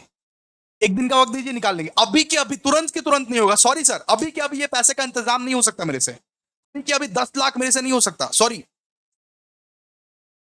लेकिन हमको कुछ वक्त चाहिए, हमको 1 महीने का वक्त दीजिए, हमको 2 दिन का वक्त दीजिए, हमको 1 दिन का वक्त दीजिए, हम निकाल के आपको दे देंगे। उसको बोलते हैं M2 मनी सप्लाई, जो लेस लिक्विड है। क्या है? लेस लिक्विड है। बेटा बोलो ना बाबू, क्यों नहीं बोलते हो? इतना एफर्ट्स के बाद, इतना तबीयत खराब है फिर भी बोल रहा हूं, बोलो ना तुम। चैट बॉक्स में बोलो M2 किसको बोलते हैं? M2 में M1 तो रहता ही है, साथ ही साथ सेविंग डिपॉजिट्स भी रहता है। इसके बाद small time deposits. Small time deposits मतलब जो डिपॉजिट्स आप 1 साल के लिए किए हो। ऐसा करते हो ना, 1 साल के लिए FD, 2 साल के लिए FD। आपके मम्मी पापा से पूछना 1 साल के लिए या 2 साल के लिए आप लोग ना FD किए होगे कभी, उसको बोलते हैं स्मॉल टाइम डिपॉजिट्स। 1 साल के लिए, 2 साल के लिए, 3 साल के लिए जो FD करते हो, 5 साल के नीचे वाले जो FD करते हो, उसको बोलते हैं स्मॉल टाइम डिपॉजिट्स। उसको भी, उसका भी लिक्विड कराने के लिए आप लोग को टाइम लगेगा, आपको 2-3 दिन बैंक में जाना पड़ेगा। ठीक है? इसको बोलते हैं M2 मनी सप्लाई। मतलब लिक्विड एसेट्स तो है, लेकिन वो less liquid asset, slightly less liquid asset. और जो पैसा आप शेयर्स वेयर्स में लगाते हो, जो पैसा आप शेयर्स वेयर्स में लगाते हो, उसको भी आप लिक्विड कराने कराने आपको तो 1 दिन लग ही जाएगा, 1 या 2 दिन लग ही जाएगा। इस पैसा को निकालते निकालते आपको 1 या 2 दिन लग जाता है, उसको बोलते हैं M2 मनी सप्लाई। ठीक है? M1 मतलब भाई तुरंत पैसा हाजिर है तुम्हारे पास। M1 मतलब तुरंत पैसा हाजिर है, ये लो भाई, हाजिर है पैसा। M2 में अभी वक्त लगेगा, 1-2 दिन का हमको टाइम दीजिए, हम आपको पैसा जुगाड़ करके देते हैं। 1-2 दिन का हमको टाइम दीजिए, हम पैसा जुगाड़ करके आपको देते हैं पैसा जुगाड़ करके। देखिए सार क्या है सर? M1 तो M1 है। M1 में क्या क्या रहता है? M1 में कॉइन्स रहता है। M1 में क्या रहता है? M1 में कॉइन्स रहता है, नोट्स रहता है, कैश रहता है। M2 में क्या रहता है सर? M2 में saving deposits, small time deposits, retail money market, और साथ ही साथ इसके साथ M1 भी रहता है, M1 भी इंक्लूडेड है। M2 में बेटा M1 भी इंक्लूडेड है। M1 की जितने कंपोनेंट्स देखे ना, M1 भी इंक्लूडेड है। M1 plus saving deposits, small time deposits, retail money market, ठीक है, ये सब भी इंक्लूडेड है। ये M3 में क्या होता है? M3 में M2 इंक्लूडेड है। सुनिए, M2 में M1 इंक्लूडेड था और साथ ही साथ savings deposit, small time deposit, retail money deposit. अब देखिए M3 में क्या इंक्लूडेड है? M3 में M2 इंक्लूडेड है। M2 इंक्लूडेड है। तो this included M2 plus larger time deposit. मान लीजिए कोई कोई फिक्स डिपॉजिट रहता है 10 साल का, 15 साल का, ठीक है। कोई कोई बैंक में आप लोग फिक्स डिपॉजिट जो करते हो 5 साल का, 10 साल का, 15 साल का, ऐसा ऐसा फिक्स डिपॉजिट जो करते हो आप लोग, वो M3 में आता है। वो कहां पे आता है? वो M3 में आता है। वो कहां पे आता है बेटा? वो M3 में आता है।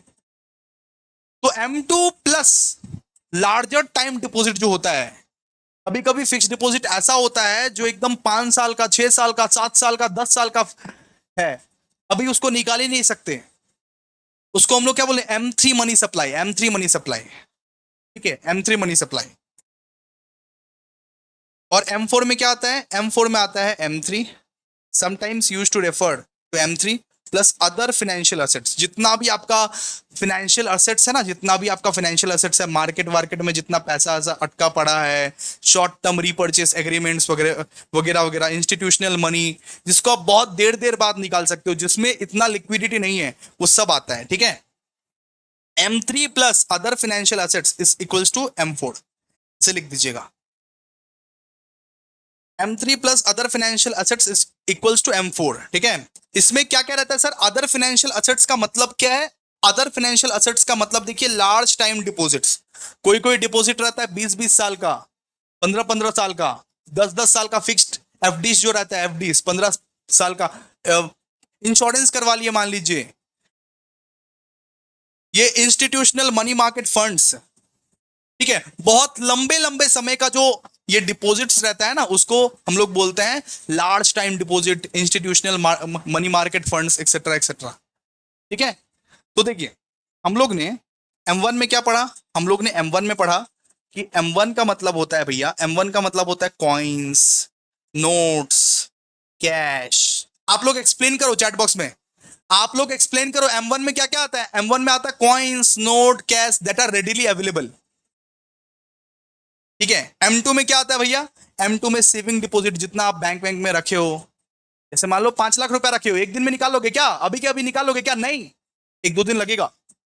स्मॉल टाइम डिपॉजिट्स, 1 साल का, 2 साल का जो एफडी करते हो, retail money market, mutual fund shares, ठीक है। M3 में क्या रहता है? M3 में लार्जर टाइम डिपॉजिट रहता है, मान लीजिए 3 साल का, 5 साल का जो एफडी कराते हो, वो M3 में रहता है। M3 में क्या क्या रहता है सर? M3 में रहता है M2 plus larger time deposits, larger time deposits, इसको हम लोग क्या बोलते हैं? इसको हम लोग बोलते हैं M3, ठीक है। M4 में क्या रहता है? M4 में क्या क्या रहता है? M3 plus other financial assets, other financial assets जैसे large time deposits, institutional money market funds, ऐसे ऐसे। समझ में आया? ओ हॉले लोग, समझ में आया? प्लीज आप लोग M4 का बताओ तो, M4 में क्या क्या रहता है? M4 में क्या क्या रहता है बताओ तो, चैट बॉक्स में बोलो, चैट बॉक्स में बोलो जी, बोलो बोलो बोलो, वेट कर रहा हूं आप लोगों का, चैट बॉक्स में बोलो M4 में क्या क्या रहता है, जल्दी। M4 में रहता है other financial assets such as large time deposits, institutional money market funds, ठीक है, क्लियर है? ओके ओके, 1 मिनट रुकना जरा, 1 minute 1 minute 1 minute 1 minute 1 minute, रुको रुको रुको रुको रुको रुको। अच्छा आइए आइए आइए, फटाफट से आइए। High powered money, high powered money क्या होता है सर? हाई पावर्ड मनी क्या होता है बोलिए ना सर? हाई पावर्ड मनी मतलब जो करेंसी आपके पास है, जैसे नोट, कॉइन, जो पैसा आपके पास अभी पड़ा हुआ है, जो पैसा आपके पास अभी पड़ा हुआ है, सुनिए, जैसे आपके पास क्या क्या पड़ा हुआ है? नोट्स, आपके पास क्या है? कॉइन्स, ठीक है। आपके पास सेविंग्स है बहुत सारा, आपके पास बेटा जो आप डिपॉजिट किए हो बैंक में, जिसको आप तुरंत के तुरंत एटीएम से विथड्रॉ कर सकते हो, जो एटीएम विथड्रॉलेबल है, उसको बोलते हैं high powered money. High powered money मतलब इस भारत के जनता के पास जो कॉइन्स, जो नोट्स, जो बैंक में पैसे पड़े हैं, उसको हम लोग बोलते हैं दोस्तों high powered money. High powered money बोलते हैं दोस्तों जितना पैसा आपके पास पड़ा है, हमारे पास पड़ा है, ये जनता के पास पड़ा है, जिसको आप तुरंत के तुरंत निकाल सकते हो, जिसका लिक्विडिटी बहुत स्ट्रांग है, उसको हम लोग क्या बोलते हैं? High powered money. उसको हम लोग बोलते हैं हाई पावर्ड मनी। 2 मार्क्स का आएगा, बहुत इंपॉर्टेंट है दोस्तों। High powered money also known as base money, इसको हम लोग बेस मनी भी बोलते हैं। हाई पावर्ड मनी को क्या बोलते हैं? Base money. High powered money also known as base money और monetary base refers to the total amount of countries physical currency notes and coins in circulation and commercial bank। आपके पास जितने भी coins है, सुनो, आपके पास जितने भी कॉइन्स है, आपके पास जितने भी नोट्स है, आपके पास जितने भी सेविंग्स है, डिपॉजिट्स है, या वो डिपॉजिट्स जो एटीएम से आप विथड्रॉ कर सकते हो, जो लिक्विड फॉर्म में है, उसको हम लोग हाई पावर्ड मनी बोलते हैं। क्लियर आप लोग? जो भी आप लोगों के कमर्शियल बैंक्स में पड़ा हुआ है, पॉकेट में पड़ा हुआ है, जो पैसा आपके पॉकेट में पड़ा हुआ है, बैंक्स में पड़ा हुआ है, जो तकिए के नीचे पड़ा हुआ है, कॉइन्स हो चाहे नोट्स हो चाहे कुछ भी हो, कॉइन्स हो नोट्स हो कुछ भी हो, उसको हम लोग क्या बोलते हैं? High powered money. High powered money. Clear? Understood everybody? Everybody understood? Please बोलो। तो हाई पावर्ड मनी मतलब क्या होता है? High powered money also known as base money, उसको हम लोग बेस मनी भी बोलते हैं। जैसे आपका नाम चिंटू, चिंकी, घर का नाम बहुत सारा होगा ना, चिंटू, चिंकी। जैसे मान लो कि बाहर का नाम है पिंकू और घर का नाम है पिंकेश कुमार। बाहर का नाम है पिंकू, ठीक है। मान ले कि बाहर का नाम है काजूनाथ और घर का नाम है काजल, काजल, ठीक है। तो हाई पावर मनी मतलब क्या होता है? हाई पावर मनी को हम लोग बेस मनी भी बोलते हैं, साथ साथ मॉनेटरी बेस भी बोलते हैं, ठीक है। बेस मनी भी बोलते हैं और मॉनेटरी बेस भी बोलते हैं। ये वो पैसा है, ये वो अमाउंट है जो आपके संग में हमेशा रहता है, जो आप तुरंत के तुरंत निकाल सकते हो। नोट्स, कॉइन्स, जो रिजर्व है आपके पास कमर्शियल बैंक में, ठीक है, वो सब रहता है नॉर्मली। तो देखिए ना, हम लोग या लिखा क्या हुआ है? हाई पावर्ड मनी में सबसे पहले भैया करेंसी इन सर्कुलेशन है। जो करेंसी आपके पॉकेट में है, जो करेंसी पब्लिक के हाथ में है, वो आता है। और साथ ही साथ जो कमर्शियल बैंक में डिपॉजिट है, जो कमर्शियल बैंक में डिपॉजिट करके रखे हो, हम आप ये दुनिया कमर्शियल बैंक में जो डिपॉजिट करके रखी है वो तो आता ही है। हम, हमारे पास, आपके पास, तुम्हारे पास ये जो पैसा पड़ा हुआ है पॉकेट में, वो भी आता है इसमें। दोनों को मिला के हाई पावर्ड मनी बनता है। दोनों को मिला के क्या बनता है? High powered money. दोनों को मिला के हाई पावर्ड मनी बनता है, ठीक है। क्लियर है? तो दोस्तों बताइए आप लोग, हाई पावर्ड मनी को एक्सप्लेन कीजिए। High powered money, high powered money is also known as base money, monetary base refers to the total amount of countries physical notes and coins in circulation and commercial bank reserve with the central bank. It is also known as high powered because changes in the base money can potentially leads to larger changes in the broader money। ठीक है, ये सब लिख दीजिएगा आराम से, बहुत ही आसान है। हाई पावर्ड मनी मतलब जो कॉइन्स, जो नोट्स आपके पॉकेट में छुपा पड़ा है, ठीक है। अब बात करते हैं नैरो मनी किसको बोलते हैं? Narrow money. नैरो मनी किसको बोलते हैं? ब्रॉड मनी किसको बोलते हैं? नैरो मनी किसको बोलते हैं? ब्रॉड मनी किसको बोलते हैं? दोस्तों M1 में कुछ मनी आपको आपको हम ये पढ़ाए थे। M1 में कुछ मनी पढ़ाए थे। M1 में क्या क्या रहता है सर? M1 में रहता है कॉइन्स, नोट्स और वो डिपॉजिट जिसको आप एटीएम से तुरंत के तुरंत विथड्रॉ कर सकते हो। वो डिपॉजिट जो एटीएम से तुरंत के तुरंत विथड्रॉ कर सकते हो, उसको हम लोग क्या बोलते हैं? Narrow money. उस मनी को हम लोग क्या बोलते हैं? Narrow money. Narrow money is a category of money supply that includes all physical money such as coins and currency, demand deposit and other liquid asset. जो मोस्ट लिक्विडेबल फॉर्मेट में है, जैसे कॉइन्स, नोट्स, उसको हम लोग क्या बोलते हैं? Narrow money.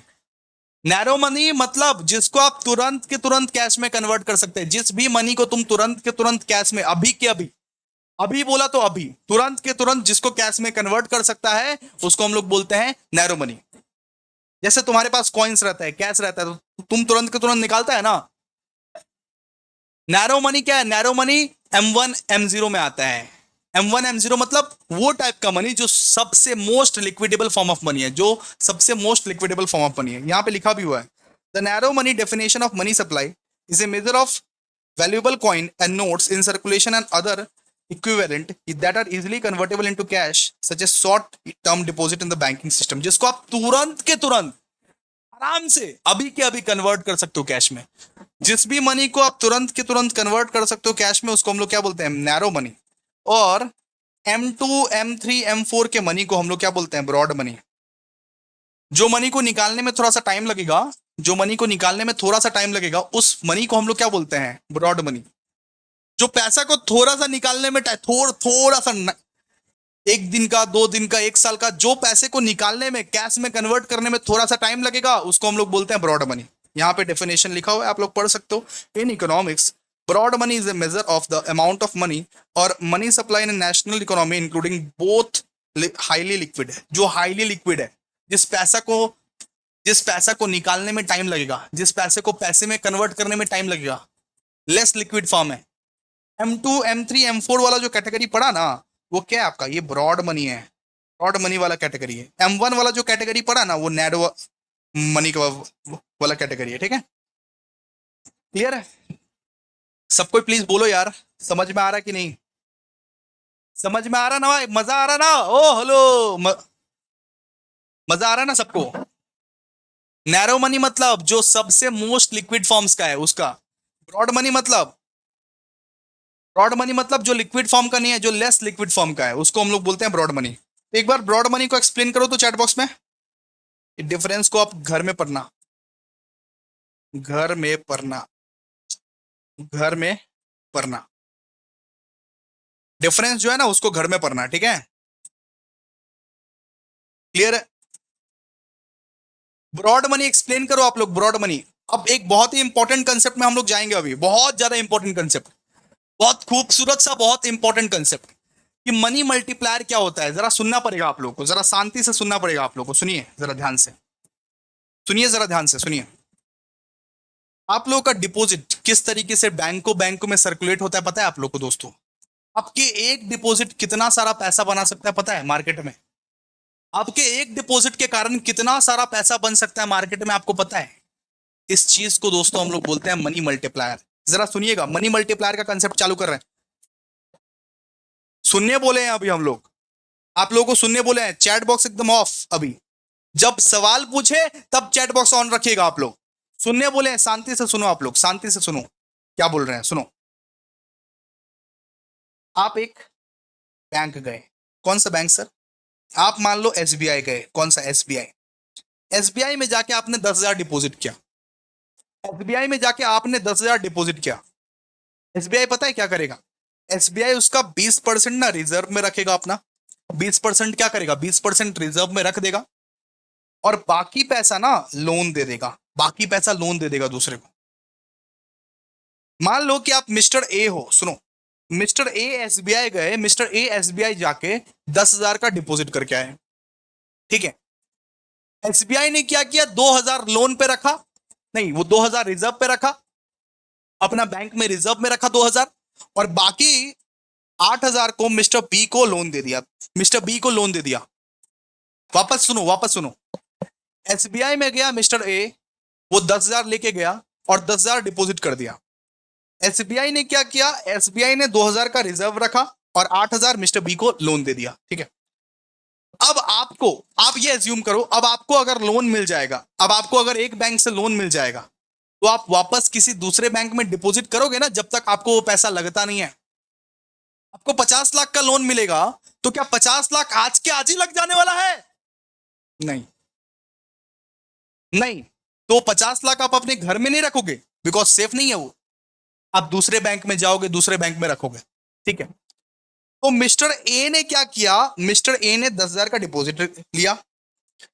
SBI क्या किया? SBI 2,000 का रिजर्व रखा और 8,000 का लोन किसको दिया? मिस्टर बी को, मिस्टर बी को। अब मिस्टर बी क्या करता है? मिस्टर बी जाता है कैनरा बैंक। मिस्टर बी कहां जाता है? मिस्टर बी जाता है कैनरा बैंक, और ये 8,000 को जमा करके आता है। मिस्टर बी जाता है कैनरा बैंक और वो जो लोन में मिला है ना 8,000, उसको वो जमा करके आता है। कौन? Mister B. अब कैनरा बैंक भी वही स्कीम खेलता है कि उसमें से 20% वो रिजर्व में रख लेता है, मतलब 8,000 का 20% भैया 1,600 होता है। कैनरा बैंक क्या करता है? कैनरा बैंक 20% को रिजर्व में रखता है और बाकी का 6,400 मिस्टर सी को लोन दे देता है। ऐसा ही चलता है बैंक में। आपके पैसे कितने सर्कुलेट हुए आपको खुद पता नहीं है। ठीक है, आपने 10,000 यहां पे डिपॉजिट किया था, SBI ने 2,000 का रिजर्व रखा और 8,000 मिस्टर बी को दे दिया। मिस्टर बी गया कैनरा बैंक उस पैसे को जमा करने के लिए, जो पैसा उसको लोन में मिला था, जो पैसा उसको लोन में मिला था। तो 8,000 वो जमा करने गया, तो 1,600 का रिजर्व रखा कैनरा बैंक ने भी। कैनरा बैंक भी तो सेम स्कीम खेलेगा, बैंक तो बैंक होता है। और 6,400 मिस्टर सी को लोन दे दिया। मिस्टर सी को 6,400 लोन दे दिया। अब मिस्टर सी भी क्या करेगा, वही लोन वाला पैसा दूसरे बैंक में जमा करेगा। लोन में तुमको 50,000 रुपए मिला, 50 लाख मिला, तो 50 लाख अपने घर में थोड़ी ना रखोगे, दूसरे बैंक में जमा करोगे ना। तो मिस्टर बी अब गया पंजाब नेशनल बैंक। कहां गया मिस्टर सी? अब गया, सुनो, मिस्टर सी अब गया पंजाब नेशनल बैंक, और पंजाब नेशनल बैंक जाके ये 6,400 डिपॉजिट कर दिया। Mister B Punjab National Bank गया और ये 6,400 भी डिपॉजिट कर दिया। और पंजाब नेशनल बैंक भी सेम स्कीम खेला, 20% का रिजर्व रख के बाकी का 5,120 मिस्टर डी को लोन दे दिया। 20% रिजर्व रखा जो कि 1,280 आता है, और बाकी का 5,120 मिस्टर डी को लोन दे दिया। बस बात खत्म, है ना। फिर मिस्टर डी ने क्या किया, मिस्टर डी गया, मान लो UCO Bank, UCO Bank, mister mister D जाता है यूको बैंक, ठीक है, यहां पे लिखते हैं हम लोग आराम से। मिस्टर डी कहां गया, यूको बैंक। वो क्या किया, ये 5,120 का डिपॉजिट किया, 5,120 का क्या किया, डिपॉजिट किया। और यूको बैंक ने भी क्या किया, 20% रिजर्व रखा और बाकी का पैसा मिस्टर ई को दे दिया लोन। और बिल्कुल ऐसे ऐसे ऐसे ऐसे करके चलता रहा चलता रहा चलता रहा। मतलब आपने डिपॉजिट किया था, असली में तो किसने डिपॉजिट किया था, असल में कितने, असल में जमा किसने किया था, मिस्टर ए। मिस्टर ए का ही पैसा कितना घूम रहा है, घूम रहा है, घूम रहा है, घूम रहा है। ये 10,000 50,000 बन गया लास्ट में। ये 10,000 को 50,000 बना दिया गया, और रिजर्व में 10,000। तो इसको बोलते हैं मनी मल्टीप्लायर। मनी मल्टीप्लाई होता रहता है। आपका जो मनी है ना, आपने जो डिपॉजिट किया है, आपका मनी मल्टीप्लाई होता रहता है। बैंक लोन देती रहती है। मिस्टर मिस्टर ए का जो मिस्टर ए का जो डिपॉजिट था, मिस्टर बी को लोन दिया। मिस्टर बी का जो डिपॉजिट था, मिस्टर सी को लोन दिया। मिस्टर सी का जो डिपॉजिट था, मिस्टर डी को लोन दिया। मिस्टर डी का जो डिपॉजिट था, मिस्टर ई को लोन दिया। ऐसे करके ही बैंक लोन देता रहता है। इसको बोलते हैं, इस कंसेप्ट को हम लोग बोलते हैं दोस्तों मनी मल्टीप्लायर। क्लियर है सबको, क्लियर है? वापस से समझा रहा हूं, एक बार और समझा रहा हूं। देखो, सबसे पहले मिस्टर ए एसबीआई में गया, एसबीआई में वो 10,000 डिपॉजिट किया, ठीक है, रिजर्व रखा 2,000 का, 8,000 8,000 बचा, 8,000 मतलब एसबीआई ने क्या किया, मिस्टर बी को लोन दे दिया। मिस्टर बी गया फिर कैनरा बैंक में ये 8,000 को लेके, और कैनरा बैंक ने भी सेम स्कीम खेला, 20% रिजर्व रखा और बाकी मिस्टर सी को दे दिया लोन। फिर मिस्टर सी गया पंजाब नेशनल बैंक 6,400 लेके, 6,400 को डिपॉजिट किया और 1,280 का रिजर्व रखा, और ये पंजाब नेशनल बैंक ने भी मिस्टर डी को लोन दे दिया। ऐसे करके लोन सरपास होता जाता है, होता जाता है, होता जाता है। इसको बोलते हैं दोस्तों मनी मल्टीप्लायर। आपका जो मनी है बेटा, आपका ये जो इनिशियल डिपॉजिट है, इनिशियल डिपॉजिट तो 10,000 का हुआ था, 10,000 का जो इनिशियल डिपॉजिट है ये 50,000 बन गया। मनी को मल्टीप्लाई किया गया बैंक के द्वारा, इसको बोलते हैं मनी मल्टीप्लायर। लेकिन भैया लिखेंगे कैसे, तो लिखेंगे कैसे, लिखेंगे इतना सिंप्लीफाइड वर्ड में। Money multiplier refers to the human initial deposit can lead greater increase in the total money supply. For example, if the commercial bank gain deposits of rupees 1 million and that leads to final money supply of 10 million, the money multiplier is 10. यहां पे क्या बोला गया है, यहां पे बोला गया है कि अगर मान लो कि तुम डिपॉजिट किए थे 1 मिलियन, तुम डिपॉजिट किए थे 1 मिलियन, लेकिन वो बन गया 10 मिलियन, तो मनी मल्टीप्लायर कितना है, कितना गुना से मनी मल्टीप्लाई हुआ, कितना गुना से मनी मल्टीप्लाई हुआ सर, 10 गुना से, 10 गुना से मनी मल्टीप्लाई हुआ। 1 मिलियन डिपॉजिट किए थे लेकिन 10 मिलियन बन चुका है अभी, कितना मनी, कितना गुना से मनी मल्टीप्लाई हुआ, 10 गुना से मनी मल्टीप्लाई हुआ। इसको हम लोग बोलते हैं मनी मल्टीप्लायर कंसेप्ट, ठीक है। आई होप आप लोग समझ गए होंगे। तो what is money multiplier, it is the ratio of deposit created over initial deposit, ठीक है। मनी मल्टीप्लायर का फॉर्मूला क्या होता है, deposit created by initial deposit. ये डिपॉजिट कितना क्रिएट किया गया, 50,000, 50,000 डिवाइड बाय 10,000 अगर आप करोगे, ये बताइए डिपॉजिट कितना क्रिएट हो गया, 50,000, और इनिशियल डिपॉजिट कितना था सर, 10,000। अगर आप करोगे तो 5 गुना से आपका पैसा बढ़ गया, 5 गुना से आपका पैसा बढ़ गया, 5 गुना से आपका पैसा बढ़ गया, ठीक है, 5 गुना से बढ़ गया। क्लियर है सबको, मनी मल्टीप्लायर कंसेप्ट क्लियर है, मनी आपका मल्टीप्लाई होता रहता है। मिस्टर ए ने 10,000 दिया था, उससे अभी 50,000 हो गया। मिस्टर ए का जो लोन है वो मिस्टर बी को दिया गया, मिस्टर बी का जो डिपॉजिट है वो मिस्टर सी को दिया गया, मिस्टर सी का जो डिपॉजिट है वो मिस्टर डी को दिया गया, मिस्टर डी का जो डिपॉजिट है वो मिस्टर ई को दिया गया। ऐसे ऐसे करके मनी बढ़ता है बढ़ता है बढ़ता है बढ़ते जाता है। ठीक है, क्लियर है? अच्छा, नेक्स्ट टॉपिक पे चलते हैं। अभी मनी मल्टीप्लायर क्लियर सबका? क्लियर ना मनी मल्टीप्लायर सबका? बोलो बोलो बोलो बोलो भाई, मुंह से बोलो भैया क्लियर। अब इन्फ्लेशन समझते हैं दोस्तों। इन्फ्लेशन मतलब कौन नहीं जानता? महंगाई। आप मान लो 2021 में आप समोसा वमोसा खाते हो। 2021 में समोसा का प्राइस था 5। 2022 में वही समोसा का प्राइस था 7। 2023 में वही समोसा 10 रुपए का हो गया। 2024 में वही समोसा 15 रुपए का हो गया। आज एक समोसा हमारे यहां पे 15 रुपए का मिल रहा है। इसको आप क्या बोलोगे बेटा? इसको आप बोलोगे इन्फ्लेशन। हर साल बढ़ जाता है प्राइस, हर साल बढ़ता है। अगर ऐसे करके बढ़ता तो मैं माइंड नहीं करता, मैं उसको इन्फ्लेशन नहीं बोलता दोस्तों। अगर 2021 में मान लो समोसा का प्राइस 5 रहता, 2022 में मान लो 6 हो जाता, 2023 में मान लो 7 हो जाता, 2024 में मान लो 8 हो जाता, ऐसे करके अगर बढ़ता तो मैं माइंड नहीं करता। मैं माइंड इसीलिए कर रहा हूं कि भाई 5 से सीधा 15 कैसे चला गया 4 साल में? 5 से 15 कैसे चला गया? हर साल 2 रुपया, 3 रुपया, 5 रुपया, कोई भी रेट से बढ़ रहा है, कोई भी उबर खबर रेट से बढ़ रहा है। इसको हम लोग बोलते हैं दोस्तों इन्फ्लेशन। इन्फ्लेशन मतलब आप लोग जानते हो प्राइस बढ़ गया, लेकिन प्राइस कितने रेट से बढ़ा ये भी तो जानना जरूरी है। बहुत सारे टीचर गलत पढ़ाते हैं, बहुत सारे टीचर पढ़ाते हैं प्राइस बढ़ गया मतलब इन्फ्लेशन। क्यों भाई? 5 से 7 हुआ, 7 से 10 हुआ, 10 से 15 हो गया। 4 साल में ऐसा क्या हो गया कि 5 से 15 हो गया सीधा?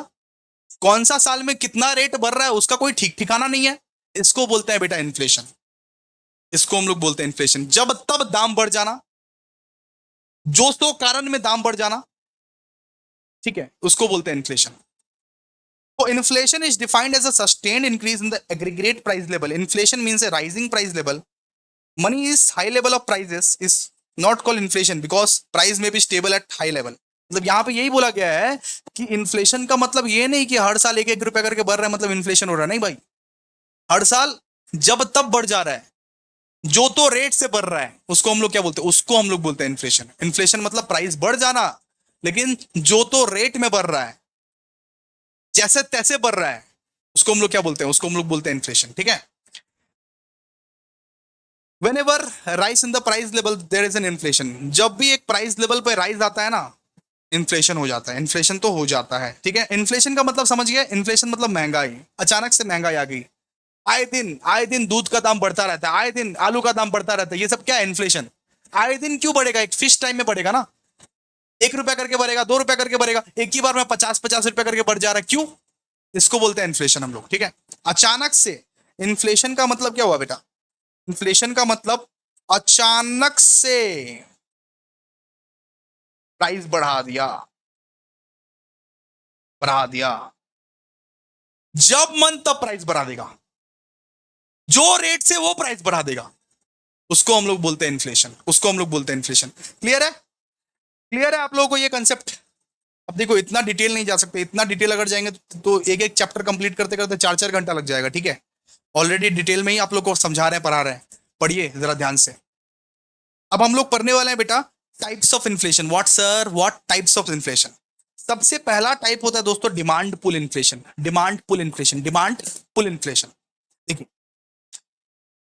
अगर मान लीजिए आपके पास बहुत पैसा है, अगर मान लीजिए हम इंडियंस बहुत ज्यादा अमीर हो गए, पैसा ज्यादा हो गया, हमारे पास पैसा ज्यादा हो गया, सब कोई आईफोन का डिमांड करेगा, सब कोई आईफोन का डिमांड करेगा, आईफोन का डिमांड बढ़ जाएगा। हमारे पास पैसा ज्यादा है तो आईफोन का डिमांड बढ़ेगा कि नहीं बढ़ेगा? जी बिल्कुल बढ़ेगा, आईफोन का डिमांड बढ़ेगा। आईफोन का डिमांड अगर बढ़ेगा, ये बताइए आईफोन का प्राइस जो अभी 60,000 चल रहा है, वो 1,20,000 में बिकेगा कि नहीं बिकेगा? बताइए। बिकेगा भैया। किसी चीज का आप हद से ज्यादा डिमांड करते हो, डिमांड पुल इन्फ्लेशन यही बोलता है, किसी चीज का आप हद से ज्यादा डिमांड करते हो तो उसका प्राइस तो बढ़ेगा, मतलब बढ़ेगा। एक मास्क सुनो, एक मास्क जिसका प्राइस 2 रुपया था, उसको कोरोना में पता है 20-20 रुपए में बेचा है। मास्क जिसका प्राइस 2-2 रुपए में मिलता है, अभी कोई वैल्यू नहीं करता मास्क को, वो कोरोना में पता है 20 रुपया 50 रुपए जो तो रेट में बेच रहा है, क्योंकि उसका डिमांड ज्यादा है। अगर एक चीज का दोस्तों डिमांड ज्यादा रहेगा तो प्राइस भी ज्यादा रहेगा। उसको क्या बोलते हैं? Demand pull inflation. Demand pull inflation किसको बोलते हैं? एक चीज का अगर डिमांड ज्यादा रहेगा तो प्राइस भी ऑटोमेटिकली ज्यादा हो जाएगा। अगर आईफोन का डिमांड रहेगा तो आईफोन 60,000 में नहीं 1,20,000 में बिकेगा। अगर ये कैलकुलेटर का ज्यादा डिमांड रहेगा तो ये 50 में नहीं, ये 100 में बिकेगा। इसको हम लोग बोलते हैं demand pull inflation. A demand pull inflation is inflation created by the pressure of excess demand. अगर डिमांड एक्सेस हो जाता है तब जाके होता है। If there is an excess of demand over supply, price tends to increase under the pressure of excess demand. If aggregate demand exceeds aggregate supply, there will be upward pressure on the aggregate price level. ठीक है, यहाँ पे क्या बोला गया है? यहाँ पे बोला गया है कि अगर एग्रीगेट डिमांड, अगर डिमांड एक्सीड कर गया सप्लाई से, सप्लाई हो रहा है बेटा, आईफोन बन रहा है 100 ही लेकिन लेने वाले हैं 1000, आईफोन बन रहा है 100 ही लेकिन लेने वाले 1000, तो उस केस में क्या करना पड़ेगा? उस केस में मैन्युफैक्चर क्या करेगा? दाम बढ़ा देगा। उस केस में मैन्युफैक्चर क्या करेगा बेटा? दाम बढ़ा देगा, दाम बढ़ा देगा। ठीक है, समझे आप लोग? डिमांड पुल इन्फ्लेशन मतलब होता है कि एक चीज का डिमांड बढ़ गया, उसके वजह से हम लोग क्या किए? उसके वजह से हम लोग उसका प्राइस भी बढ़ा दिए मजबूरन, क्योंकि हम लोग ज्यादा मैन्युफैक्चर नहीं करते हैं, वो चीज ज्यादा बनाते नहीं है। आईफोन बनता है 100 ठो और लेने वाले 1000, तो आईफोन का प्राइस कितना हो जाएगा? 1,20,000। 60,000 में अभी हम लोग नहीं बेचेंगे। बहुत डिमांड है भाई, बहुत डिमांड, ह्यूज डिमांड है। अब देखोगे ना, जब कोई नया आईफोन सीरीज आता है ना, जैसे आईफोन 17 आया, आईफोन 18 आया, तो आईफोन के जो दुकान के बाहर है ना, इतनी लंबी लंबी कतार के लाइन रहते हैं। किसी किसी को ना आईफोन लेना बहुत पसंद है, किसी किसी को आईफोन एकदम प्रेस्टिजियस लगता है कि आईफोन नहीं है तो मेरा जिंदगी नहीं है, वैसा टाइप्स का होता है ना। ऐसा बोलो ना, ऐसा चैट बॉक्स में होता है ना, होता है ना, ऐसा होता है कि नहीं होता है? बिल्कुल सर, बिल्कुल बिल्कुल होता है। होता है बाबू, होता है। अब देखो cost push inflation. Cost push inflation क्या होता है? देखो, cost push inflation, demand pull inflation तो पढ़ा दिया। अब कॉस्ट पुश इन्फ्लेशन क्या होता है? कभी ऐसा होता है कि कोई भी चीज का जो दाम होता है, दाम, कोई भी चीज का दाम, वो हमारा हमको ज्यादा पड़ रहा है, वो हमको ज्यादा पड़ रहा है। मान लो ये कैलकुलेटर सुनो, एग्जांपल लिख दे रहे हैं, कॉस्ट पुश इन्फ्लेशन। मान लो ये कैलकुलेटर जो है, इसको हमको बनाने में खर्चा, मैन्युफैक्चरिंग कॉस्ट जो लग रहा है इसका, उसको हमको बनाने में खर्चा पहले 380 का पड़ता था, लेकिन अब 480 पड़ रहा है। तो क्या हम ये अपने जेब से दे क्या? हमको पहले 380 का खर्चा पड़ता था इस कैलकुलेटर को बनाने में। हम पहले ये कैलकुलेटर को बनाता था तो 380 का खर्चा पड़ता था, अब 480 का खर्चा पड़ रहा है। अब क्या पड़ रहा है? अब 480 का खर्चा पड़ रहा है हमारा। तो उस केस में हम अपना दाम बढ़ाएंगे ना, उस केस में हम 600 में अगर बेचते थे तो 700 में बेचेंगे। ठीक है, मतलब सुनो, मतलब पहले खर्चा पड़ता था 380 का, अब हमको 480 का खर्चा पड़ रहा है। पहले हम सामान को बेचते थे 600 में, तो अब हम लोग 700 में बेचेंगे ना, बिकॉज हमारा तो दाम बढ़ रहा है, हमारा कॉस्ट बढ़ रहा है, तो हम अपना जेब से दे क्या? नहीं। तो अगर तुम्हारा कॉस्ट बढ़ा, अगर तुम्हारा खर्चा बढ़ा, तो तुम दाम में भी इंक्लूड करोगे, प्राइस में भी इंक्लूड करोगे। ये कैलकुलेटर पहले 380 में बनाते थे, 480 में बनाते हैं, 600 में बेचते थे, अब 700 में बेचेंगे। कस्टमर को भरना पड़ेगा वो दाम, हम अपने तरफ से ऐड नहीं करेंगे। हम अपना प्रॉफिट मार्जिन रखेंगे कि नहीं रखेंगे? मान लो प्रो बैच का अभी तो फीस है 1099। सुनो, प्रो बैच का सॉफ्टवेयर कॉस्ट, सुनो सुनो सुनो सुनो, एक एग्जांपल। प्रो बैच का जो सॉफ्टवेयर कॉस्ट है वो 700 पड़ता है हमारा, 700। देखो कितना कम प्रॉफिट रखता हूं मैं, 700 पड़ता है। 700 हमारा सॉफ्टवेयर में ही लग जाता है। उसके बाद एडमिनिस्ट्रेशन एक्सपेंसेस, एडमिन वेडमिन का खर्चा, लैपटॉप वैपटॉप, ये सब सब इसको आप छोड़ ही दो। लेकिन मान लो कि हमको सॉफ्टवेयर कॉस्ट 700 का पड़ रहा है अभी, कल को सॉफ्टवेयर कॉस्ट अगर 900 का पड़ा, फिर हम क्या 1099 में बियर कर पाएंगे? यस या नो में आंसर दो, चैट बॉक्स में बताओ यस या नो। अभी हमको 700 का पड़ रहा है, कल को मान लो 900 का पड़ेगा, हमारा सॉफ्टवेयर जो कॉस्ट है वो 900 का पड़ेगा, तो क्या हम 1099 में बेच पाएंगे? इतना सस्ता में हम बेच पाएंगे? नहीं बेच पाएंगे। तो भैया क्या करेंगे हम, 200 रुपये इसमें ना हम लोग बढ़ा देंगे। हम लोग बोल देंगे कि आपका जो फीस है बेटा, आपका फीस है 1299, आपका फीस है 1399, ऐसे कर देंगे हम लोग। ठीक है, हम लोग यहाँ पे 200 या 300 रुपया बढ़ा देंगे। चैट बॉक्स में आंसर दो आप लोग जो पूछे हैं कि 700 का अगर सॉफ्टवेयर कॉस्ट है, अगर अगले साल ये पता चला कि 900 का हो गया, वो 200 बढ़ गया, तो हम लोग अपने जेब से देंगे? हम लोग का घर कैसे चलेगा भाई? हम लोग का ये जो कॉस्ट है वो कैसे चलेगा? तो हम लोग क्या करेंगे उस केस में, हम लोग उस केस में क्या करेंगे, उस केस में आप पर बर्डन डालेंगे, आपके प्राइस पे बढ़ा देंगे। इसको बोलते हैं दोस्तों cost push inflation, cost push inflation. बात समझे आप लोग? इसको हम लोग क्या बोलते हैं, इसको हम लोग बोलते हैं कॉस्ट पुश इन्फ्लेशन।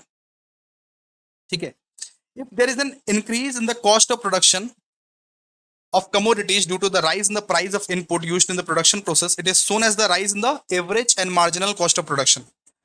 ठीक है, इसके बाद देखिए, इसके बाद एक टाइप का इन्फ्लेशन होता है बिल्ट इन इन्फ्लेशन। क्या होता है बिल्ट इन इन्फ्लेशन? इसको आप पढ़ लीजिएगा, अंदर अंदर वाला पॉइंट्स तो आप लोग को ही पढ़ना पड़ेगा ना, अंदर अंदर वाला पॉइंट्स पढ़ लीजिएगा, बाहर बाहर से समझा दे रहे हैं, इतना डिटेल अगर जाएंगे तो नहीं चलेगा ना। हम लोग प्रो बैच में इतना डिटेल ये करते हैं, पढ़ाते हैं, लेकिन इतना डिटेल भी नहीं घुस सकते ना, अभी तो आपको एक लिमिट में, एक टाइम में आप लोग को छोड़ना है, फिर भी एफर्ट दे रहा हूं भाई, इसीलिए लाइक तो बनता है, लाइक कीजिए। समझ में आ रहा है ना? बस आप लोगों को समझ में आ रहा है तो बस हो गया। देखिए थर्ड वाला, थर्ड वाला है built in inflation. Built in inflation मतलब जब महंगाई बढ़ेगी, सुनो, जब महंगाई बढ़ेगी, फिर जहां पे आप काम करोगे आप अपने बॉस को भी बोलोगे कि मेरा भी सैलरी बढ़ा, बॉस मेरा सैलरी बढ़ाओ। मेरे पास सागर काम करता है, ठीक है, सागर, मेरे पास सागर काम करता है, मेरा एडमिन है, उसको मैं एक सैलरी दिया करता था, वो रिसेंटली बोला कि भैया महंगाई बहुत ज्यादा बढ़ रही है, सैलरी हमारा बढ़ाओ। वो बोला मेरे को कि भैया महंगाई बहुत ज्यादा बढ़ रही है, मेरे को नहीं परवर रहा है इसमें, हमारा सैलरी बढ़ाओ। तो मेरे को बढ़ाना पड़ेगा ना, इसको बोलते हैं बिल्ट इन इन्फ्लेशन। अगर महंगाई सच में बढ़ रही है, अगर चीजें महंगी हो रही है, तो आपको वेजेस भी ज्यादा ये वेजेस भी आपको ये ज्यादा बढ़ने पड़ेंगे। वर्कर्स बोलेंगे, आपके स्टाफ बोलेंगे आपको भैया सैलरी बढ़ाओ वरना काम नहीं करेंगे, सैलरी बढ़ाओ काम नहीं करेंगे, बिकॉज महंगाई बढ़ रहा है, हम लोग को भी सामान वामान खरीदना पड़ता है, हम लोग के पगार को बढ़ाओ। मतलब बिल्ट इन इन्फ्लेशन का एग्जांपल है नट्टू काका। आप लोग को याद है नट्टू काका? कहाँ है वो तारक मेहता का उल्टा चश्मा में नट्टू काका जो बोलते हैं सेठ जी को, सेठ जी मेरा पगार कब बढ़ाओगे, महंगाई बढ़ रही है ना, मेरा पगार कब बढ़ाओगे सेठ जी, महंगाई तो बढ़ रही है ना, हम लोगों को भी देखना पड़ता है संसार, आपके लिए क्या महंगाई बढ़ रही है, क्या हमारे लिए भी बढ़ रही है, सेठ जी आप हमारा पगार कब बढ़ाओगे। नट्टू काका कौन है बताओ तो, जानते हो ना नट्टू काका को, जानते हो ना नट्टू काका को, नट्टू काका को जानते हो कि नहीं, ये हॉले नट्टू काका को जानता है कि नहीं? जानता हूं सर, जानता हूं, जानता हूं, जानता हूं sir. It occurs when workers demand higher wages to keep up rising labor cost। कि हम जिएंगे कैसे सर, हमको भी पैसा चाहिए, पैसा दो, हमको भी पैसा चाहिए, क्या चाहिए, पैसा चाहिए, पैसा दो, हमारा भी बढ़ाओ पगार, पगार बढ़ाओ। उसको क्या बोलते हैं बिल्ट इन इन्फ्लेशन। देखो डिमांड पुल इन्फ्लेशन मतलब भैया डिमांड ही बढ़ गया, एक चीज का डिमांड ही बढ़ गया, इसीलिए महंगा करना पड़ा वो सामान को। 60,000 का आईफोन 1,20,000 में बिक रहा है क्योंकि डिमांड ज्यादा है।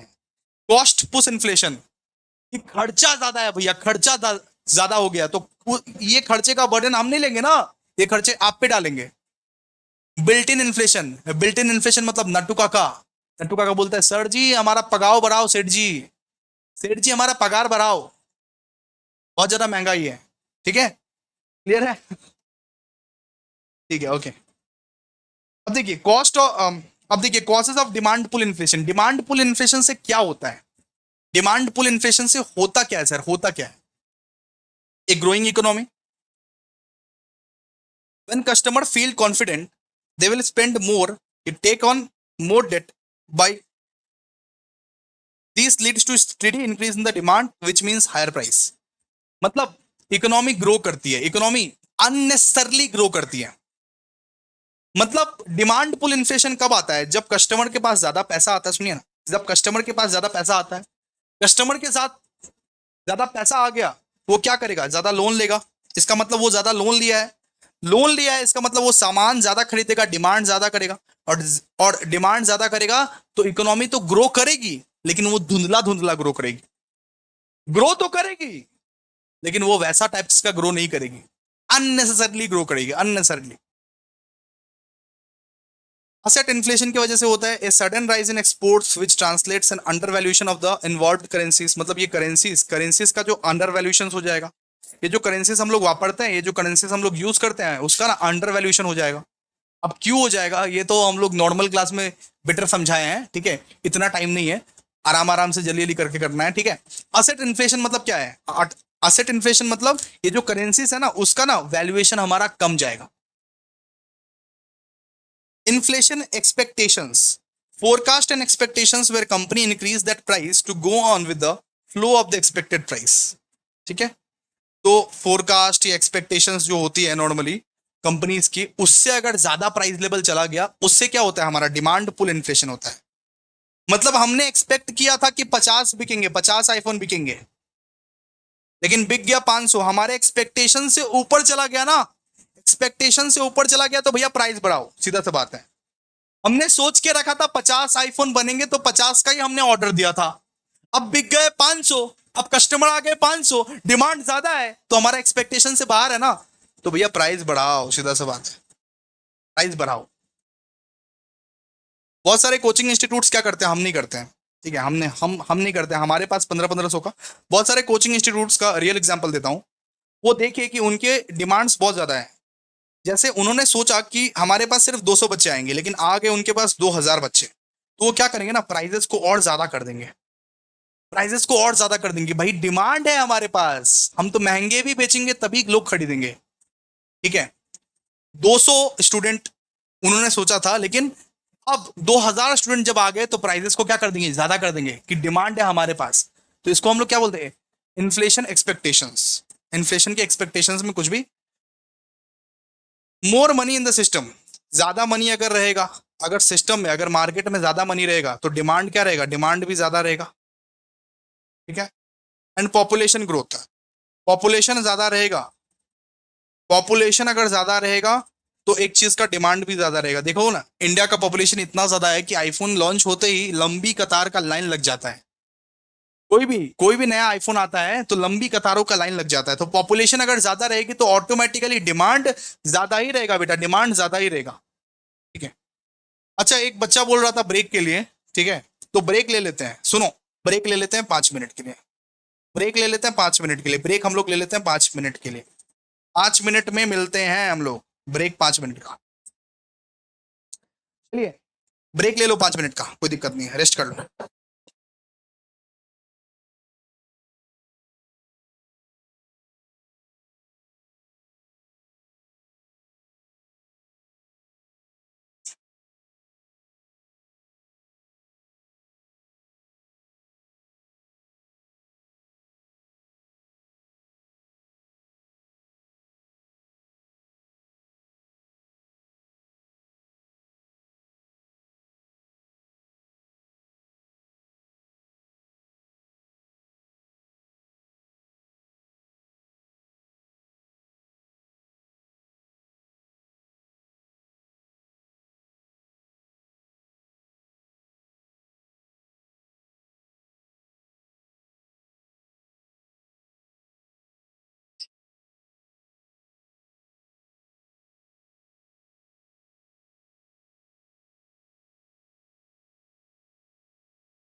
Welcome back guys, welcome back. कैसा रहा break? Welcome back. Sorry guys, थोड़ा आज ये बहुत ज़रा ये है, शरीर एकदम डाउन है, ठीक है। ऐसे एनर्जी में पढ़ाना थोड़ा मुश्किल बात होता है। अगर शरीर थोड़ा खराब रहता है ना तो एनर्जी में नहीं पढ़ा सकते। स्टार्टिंग स्टार्टिंग में ही आप लोग को बोल दिए थे, आज मेरा एकदम मन और ये तबीयत एकदम सही नहीं लग रहा था, लेकिन फिर भी हम लोग यूनिट नंबर 4 करवाने आए ताकि आप लोग का एग्जाम सही जाए, ठीक है। लेकिन आप लोग भी पढ़ो। आइए स्टार्ट करते हैं। नेक्स्ट टॉपिक हम लोग पढ़ने वाले हैं, causes of cost pull inflation. कि भैया ये कॉस्ट पुल इन्फ्लेशन क्यों होता है, कॉसेस क्या है। ये जो कॉस्ट पुश इन्फ्लेशन आप लोग पढ़ा है, कॉस्ट पुल इन्फ्लेशन, कि अगर अगर अपना अपना कॉस्ट ज्यादा लग रहा है, अगर मेरा खर्चा ज्यादा लग रहा है तो हम दाम बढ़ा देंगे। तो ये कॉस्ट पुश इन्फ्लेशन क्यों होता है, कॉस्ट पुल इन्फ्लेशन क्यों होता है ज्यादा, causes of cost pull inflation, ठीक है। सबसे पहला, अगर मान लीजिए आपका ट्रांसपोर्टेशन कॉस्ट, पेट्रोल प्राइसेस ज्यादा ज्यादा करके है, तो आप ये अपने जेब से थोड़ी ना भरोगे। अगर मेरे को मान लो, मेरे को अभिषेक झा क्लासेस में एप्लीकेशंस में कोर्स प्रोवाइड करने का ही मेरे को 1000 रुपए ये सॉफ्टवेयर कॉस्ट लग रहा है, तो मैं अपने जेब से थोड़ा ना दूंगा, ठीक है। उस केस में क्या करूंगा, सॉरी, उस केस में मैं क्या करूंगा, उस केस में मैं नॉर्मली बढ़ा दूंगा, ठीक है। 1 minute guys, just 1 minute, 1 minute, 1 minute, 1 minute दीजिएगा थोड़ा सा, 1 मिनट दीजिएगा थोड़ा सा, 1 मिनट।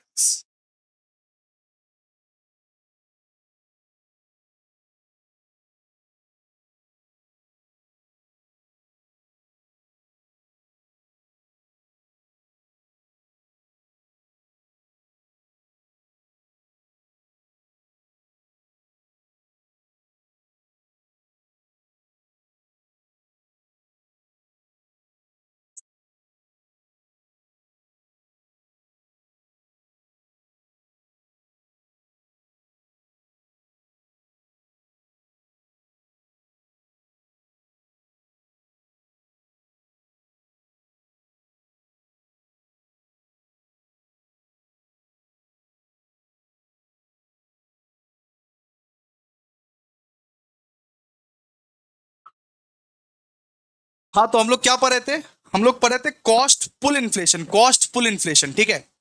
तो कॉस्ट पुल इन्फ्लेशन का क्या है बेटा, कि एक कमोडिटी का प्राइस हायर रहेगा ना, सुनिए, एक कमोडिटी का प्राइस हायर रहेगा ना तो ऑटोमेटिकली आपका भी प्राइस हायर हो जाएगा।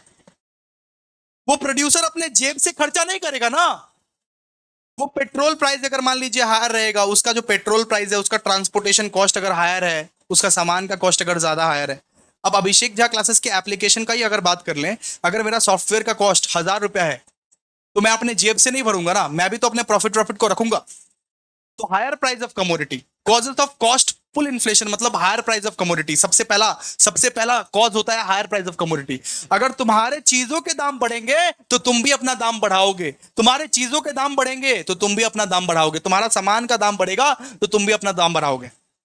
हायर वेजेस, जैसे मैंने आपको सागर का एग्जांपल दिया, सागर ने मेरे को बोला कि भैया भैया भैया सैलरी इंक्रीज कर दो। कब तक ये करोगे हमारे साथ, सैलरी हमारा इंक्रीज कर दो, बिकॉज हमको भी तो घर वर चलाना होता है। तो अगर आपके स्टाफ आपसे डिमांड करेंगे भैया हमारा वेजेस जो है वो इंक्रीज कर दीजिए, तो आप कहां से पैसा लाओगे। ये बर्डन किस पे डालोगे, आप कस्टमर पे डालोगे। आप एक बिजनेस कर रहे हो, आपके सारे के सारे स्टाफ को आपको पैसे देने पड़ते हैं, वो लोग बोल रहे हैं कि इंक्रीज करो सैलरी। आप इंक्रीज कर दिए, लेकिन ये बर्डन आप अपने जेब पे डालोगे या ये बटन आप अपने कस्टमर पे डालोगे, बताओ। सर कस्टमर पे डालेंगे। तो wages are the one of the most main cost of the firms, rising wages will push up the price as the firm has to pay higher cost. Rising tax, अगर मान लो government ही ज्यादा tax ले रहा है, government ज्यादा tax ले रहा है, तो आप अपने प्राइस को बढ़ाओगे ना। गवर्नमेंट ज्यादा टैक्स ले रहा है तो आप अपने जेब से डालोगे क्या, नहीं, प्राइस को बढ़ाएंगे सर, प्राइस को बढ़ाएंगे, प्राइस को बढ़ाएंगे। इसके बाद प्रॉफिट पुश इन्फ्लेशन। मान लीजिए आप ऐसे मोनोपोली स्टेट में हो, मोनोपोली स्टेट में हो, आपका मोनोपोली पावर चलता है। मान लीजिए अभिषेक झा क्लासेस का सिर्फ बीकॉम चलता है और कोई बीकॉम नहीं पढ़ाने वाला है। सुनिए, यूट्यूब में मान लीजिए सिर्फ बीकॉम अभिषेक झा क्लासेस ही पढ़ाता है, एग्जाम्पल। तो मैं अपना कोर्स का प्राइस 5,000 रखूं या 10,000 रखूं या 1,099 रखूं, आपको तो खरीदना ही पड़ेगा। इसको बोलते हैं प्रॉफिट पुश इन्फ्लेशन, कि मैं प्रॉफिट का रेंज ज्यादा रख लूंगा, मेरे को प्रॉफिट ज्यादा कमाना है बिकॉज मोनोपोली में हूं मैं। एग्जाम्पल था ये, एग्जाम्पल। ठीक है, तो ये सब क्या है, ये सब कॉजेस है कॉस्ट पुल इन्फ्लेशन का। अब बात करते हैं इन्फ्लेशनरी गैप। इन्फ्लेशनरी गैप क्या है? एडी, एडी का मतलब होता है दोस्तों एग्रीगेट डिमांड। एएस, एएस का मतलब होता है एग्रीगेट सप्लाई। मान लो, मान लो एक आईफोन का, एक आईफोन का एग्रीगेट डिमांड है 1,000, लेकिन एग्रीगेट सप्लाई है वो, एग्रीगेट सप्लाई 100 का है। एक आईफोन सप्लाई हो सकता है सिर्फ 100, लेकिन एग्रीगेट डिमांड है उसका 1,000। ये बताओ दाम बढ़ेगा कि नहीं बढ़ेगा? बताओ इन्फ्लेशन आएगा कि नहीं आएगा? बताओ इन्फ्लेशन आएगा भैया। जब तक aggregate demand equals to aggregate supply है तब तक कोई इन्फ्लेशन नहीं आएगा, लेकिन जब ये देखा गया aggregate demand is greater than aggregate supply, then तो भैया इन्फ्लेशन आएगा, एक इन्फ्लेशनरी गैप मेंटेन हो जाएगा। देखिए ना यहाँ पे एग्जांपल, जैसे आप लोगों को पता है डिमांड और सप्लाई एक साथ इंटरेक्शन होता है, एक साथ इंटरेक्शन होता है। देखिए ये सप्लाई है, ये डिमांड है। जब तक ये इक्वल है तब तक तो ठीक है, कोई दिक्कत नहीं है। जब इक्विलिब्रियम पॉइंट में है तब फुल एम्प्लॉयमेंट, कोई दिक्कत नहीं है। लेकिन जब पता चला कि एग्रीगेट डिमांड बढ़ गया, जब पता चला एग्रीगेट डिमांड बढ़ गया, उस केस में क्या होता है? उस केस में इन्फ्लेशनरी गैप आता है। उस केस में इन्फ्लेशनरी गैप, इन्फ्लेशनरी गैप आप देख सकते हो। आईफोन है 100 ठो, लेने वाले 1000, तो 60,000 का आईफोन 1,20,000 में बिकेगा कि नहीं? मतलब इन्फ्लेशन आ गया कि नहीं? इतना सा इन्फ्लेशन आया कि नहीं? तो ये इन्फ्लेशनरी गैप क्रिएट कर देता है। तो इन्फ्लेशनरी गैप का मतलब क्या है? Inflationary gap is a situation which arises when aggregate demand in an economy exceeds the aggregate supply. जब एग्रीगेट डिमांड, जब ये पूरे देश का डिमांड एग्रीगेट सप्लाई से बढ़ जाए तब इन्फ्लेशनरी गैप होता है। जब ये पूरे देश का डिमांड एग्रीगेट सप्लाई से बढ़ जाए तब जाके इन्फ्लेशनरी गैप होता है। और इसके क्या क्या कॉजेज होते हैं? Rise in the aggregate demand, A fall in the aggregate supply. या तो आपके डिमांड इंक्रीज हुए हैं या तो सप्लाई डिक्रीज हुए हैं, दो ही केस हो सकता है। या तो डिमांड इंक्रीज हुआ है या तो सप्लाई डिक्रीज हुआ है। या तो भैया 100 आईफोन है, 1,000 लेने वाले लोग हैं, या तो आईफोन का ही क्वांटिटी कम गया। ये पहले 100 दिया करता था लेकिन अब 50 तो ही बनता है सिर्फ। अब मान लो 50 तो ही बनता है, ठीक है, अब 50 तो ही बनता है। या तो सप्लाई में कमी आ रही है या तो डिमांड बढ़ रहा है। दो केसेस में आपका इन्फ्लेशनरी गैप बढ़ता है, दो केसेस में आपका इन्फ्लेशनरी गैप होता है। ठीक है, इन्फ्लेशनरी गैप कितने केसेस में होता है? दो केसेस में, या तो एग्रीगेट डिमांड बढ़ रहा है या तो एग्रीगेट सप्लाई बढ़ रहा है, या तो एग्रीगेट सप्लाई कम रहा है। ठीक है, अब देखिए लास्ट टॉपिक, लास्ट टॉपिक पढ़ लेते हैं और खत्म करते हैं आज का। ठीक है, आज का सेशन हम लोग लास्ट टॉपिक पढ़ के खत्म करते हैं। लास्ट टॉपिक हम लोग जो पढ़ने वाले हैं वो है monetary and fiscal measures to control inflation. भैया ये जो महंगाई है उसको कंट्रोल कैसे करें? हाउ टू कंट्रोल महंगाई। ये जो महंगाई है उसको हम लोग कंट्रोल कैसे कर सकते हैं? What are the monetary and what are the fiscal measures to control inflation? तो मॉनेटरी मेजर्स देखिए, मॉनेटरी मेजर्स है इंटरेस्ट रेट्स, इंटरेस्ट रेट्स। देखिए सेंट्रल बैंक या रिजर्व बैंक ऑफ इंडिया क्या करता है ना, इंटरेस्ट रेट बढ़ा देता है। कमर्शियल बैंक आप लोगों को पता है, कमर्शियल बैंक जैसे एसबीआई, एचडीएफसी, ये सब लोन ज्यादा देता है। ये लोन कम दे इसीलिए सेंट्रल बैंक क्या करता है, सेंट्रल बैंक इंटरेस्ट बढ़ा देता है। बोलता है कि, वो बोलता है सेंट्रल बैंक, आरबीआई, आरबीआई बोलता है एसबीआई सुनो, आजकल तुम ज्यादा लोन दे रहे हो। सुनो एसबीआई सुनो, आजकल तुम ज्यादा लोन दे रहे हो। एसबीआई बोलते हैं हाँ। कितने परसेंट में दे रहे हो? वो बोलता है 5% में। आज से एक काम कर दो, 20% कर दो। अब एसबीआई जब जब बोलेगा कि हमारे यहाँ लोन 20, हमारे यहाँ पे लोन मिलेगा 20% में, हम लोग क्या लेंगे? क्या हम लोग क्या इतने बेवकूफ है कि 5% की जगह 20% में लेंगे? नहीं, बोलेंगे नहीं, नहीं चाहिए लोन, जाओ। 5% में देना है तो दो, 20% में हम नहीं देंगे। तो आरबीआई, आरबीआई क्या करता है? आरबीआई ना इंटरेस्ट रेट बढ़ा देता है। आरबीआई इंटरेस्ट रेट बढ़ा देता है, उससे उससे क्या होता है? उससे नॉर्मली मनी सप्लाई कम जाता है, इन्फ्लेशन कमता है। मनी सप्लाई कमेगा तो इन्फ्लेशन कमेगा। ओपन मार्केट ऑपरेशंस, अब आरबीआई क्या करता है, आरबीआई या तो गवर्नमेंट सिक्योरिटीज को या तो खरीदता है या तो बेचता है। खरीदता है तो मनी सप्लाई जो है वो बढ़ जाता है, बेचता है मनी सप्लाई कम जाता है। ठीक है, आरबीआई गवर्नमेंट सिक्योरिटीज को जब खरीदता है तब मनी सप्लाई बढ़ जाता है, और बेचता है तो मनी सप्लाई घट जाता है।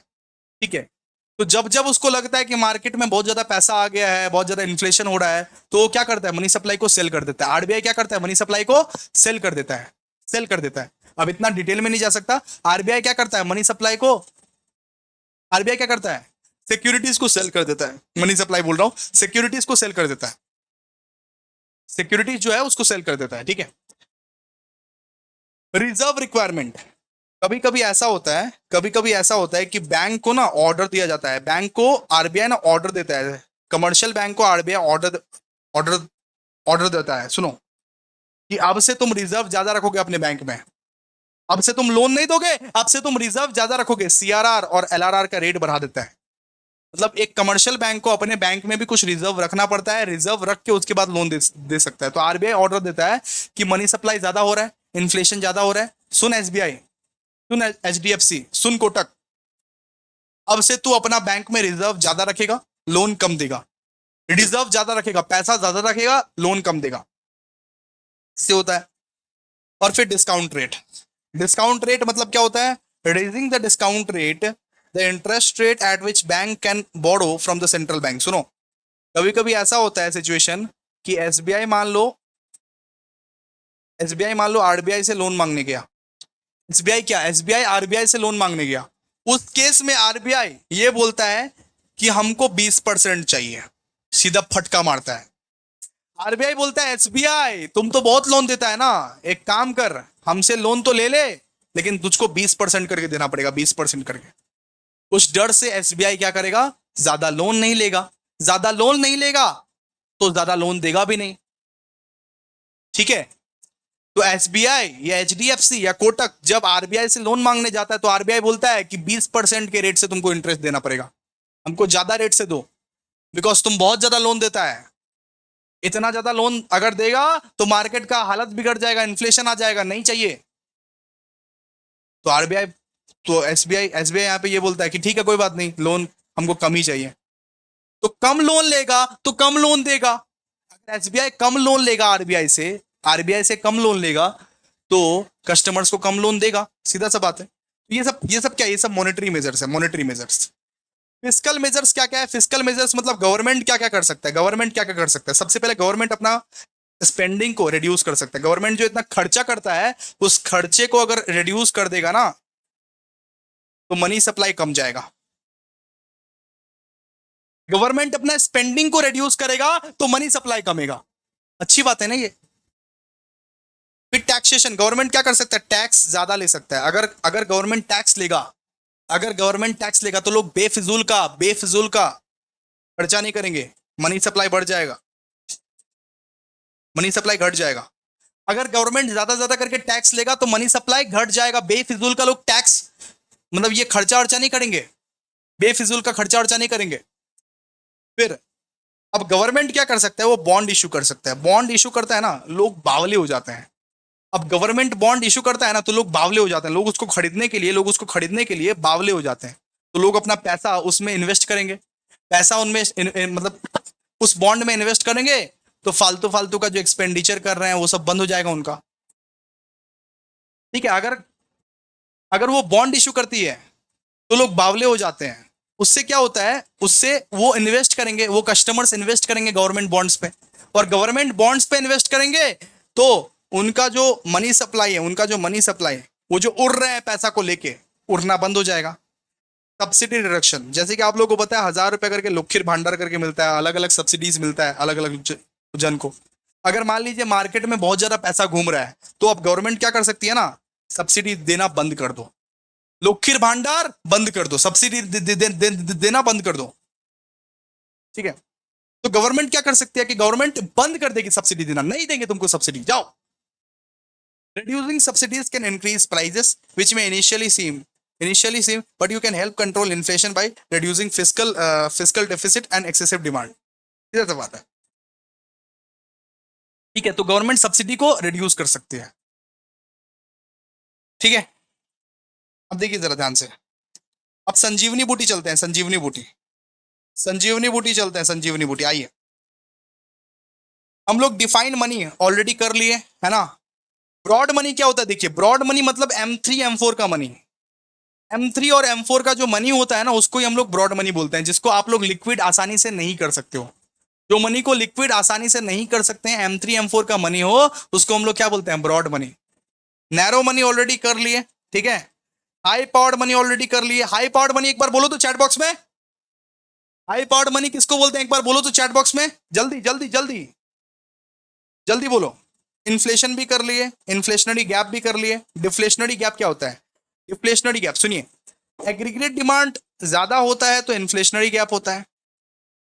अगर एग्रीगेट, अगर डिमांड ज्यादा कर दिए तो इन्फ्लेशनरी गैप होता है। अगर एग्रीगेट डिमांड कम होता है तो क्या है, डिफ्लेशनरी गैप। उसको हम लोग क्या बोलते हैं, डिफ्लेशनरी गैप। एग्रीगेट डिमांड कम है तो क्या है, deflationary gap. What are the functions of money कर लिए। हाई पावर्ड मनी बोले हैं कि चैट बॉक्स में बोलो। What are the functions of money कर लिए, ये सब संजीवनी बूटी के दर्शन करवा रहे हैं और क्या। Demand pull inflation and its causes already बोल दिया आपको। Cost push inflation and it causes already बोल दिया आपको, ठीक है। 4 different measures of money supply, M1 M2 M3 M4, ये सब कर लिए, ठीक है। Discuss briefly the concept of money multiplier, already हो चुका ये सब। तो भाई सब कुछ संजीवनी बूटी का सारा चीज हम लोग कर लिए। What are the monetary and physical measures to control inflation, ये भी ऑलरेडी हो चुका हमारा। तो सब कुछ हम लोग कर लिए। अब सुनो, कल शाम को हम लोग यूनिट नंबर 2 करेंगे और यूनिट नंबर 3 करेंगे। यूनिट नंबर 2 हमारा प्राइम रहेगा। यूनिट नंबर 3 अगर नहीं हो पाया तो परसों होगा, ठीक है। आराम आराम से करते हैं, डिटेल में पढ़ते हैं भाई, डिटेल में पढ़ा रहा हूँ, 2-2 घंटे का क्लास करवा रहा हूँ, ठीक है। आज तो भाई बहुत ज्यादा तबीयत खराब था, लेकिन थैंक यू सो मच। अपने लिए एक ताली बजाइए। आप लोग पूरा का पूरा सेशन एंजॉय किए, आप लोग पूरा का पूरा सेशन टिके। Thank you so much. कल शाम को unit number 2 unit number 3 try करेंगे, ठीक है। आज बहुत ज्यादा तबीयत खराब है। थैंक यू सो मच फिर भी समझने के लिए। चलिए आज का सेशन यहीं पे रखता हूं दोस्तों। बाय ना, एक बार बाय कर दो आप लोग, बाय कर दो आप लोग प्लीज, एक बार बाय बाय कर दो आप लोग। कितने लोग टिके रहे, कितने लोग देखते रहे, एक बार बाय बाय कर दो। सब कुछ पढ़ लिए दोस्तों, सब कुछ हम लोग पढ़ लिए, सब कुछ हम लोग पढ़ लिए। कल शाम यूनिट नंबर 2 यूनिट नंबर 3 होगा अभी, ठीक है। सब पढ़ लिए हम लोग। Thank you so much from the depth of my heart. मिलते हैं अभी नेक्स्ट वीडियो में। Bye bye bye bye.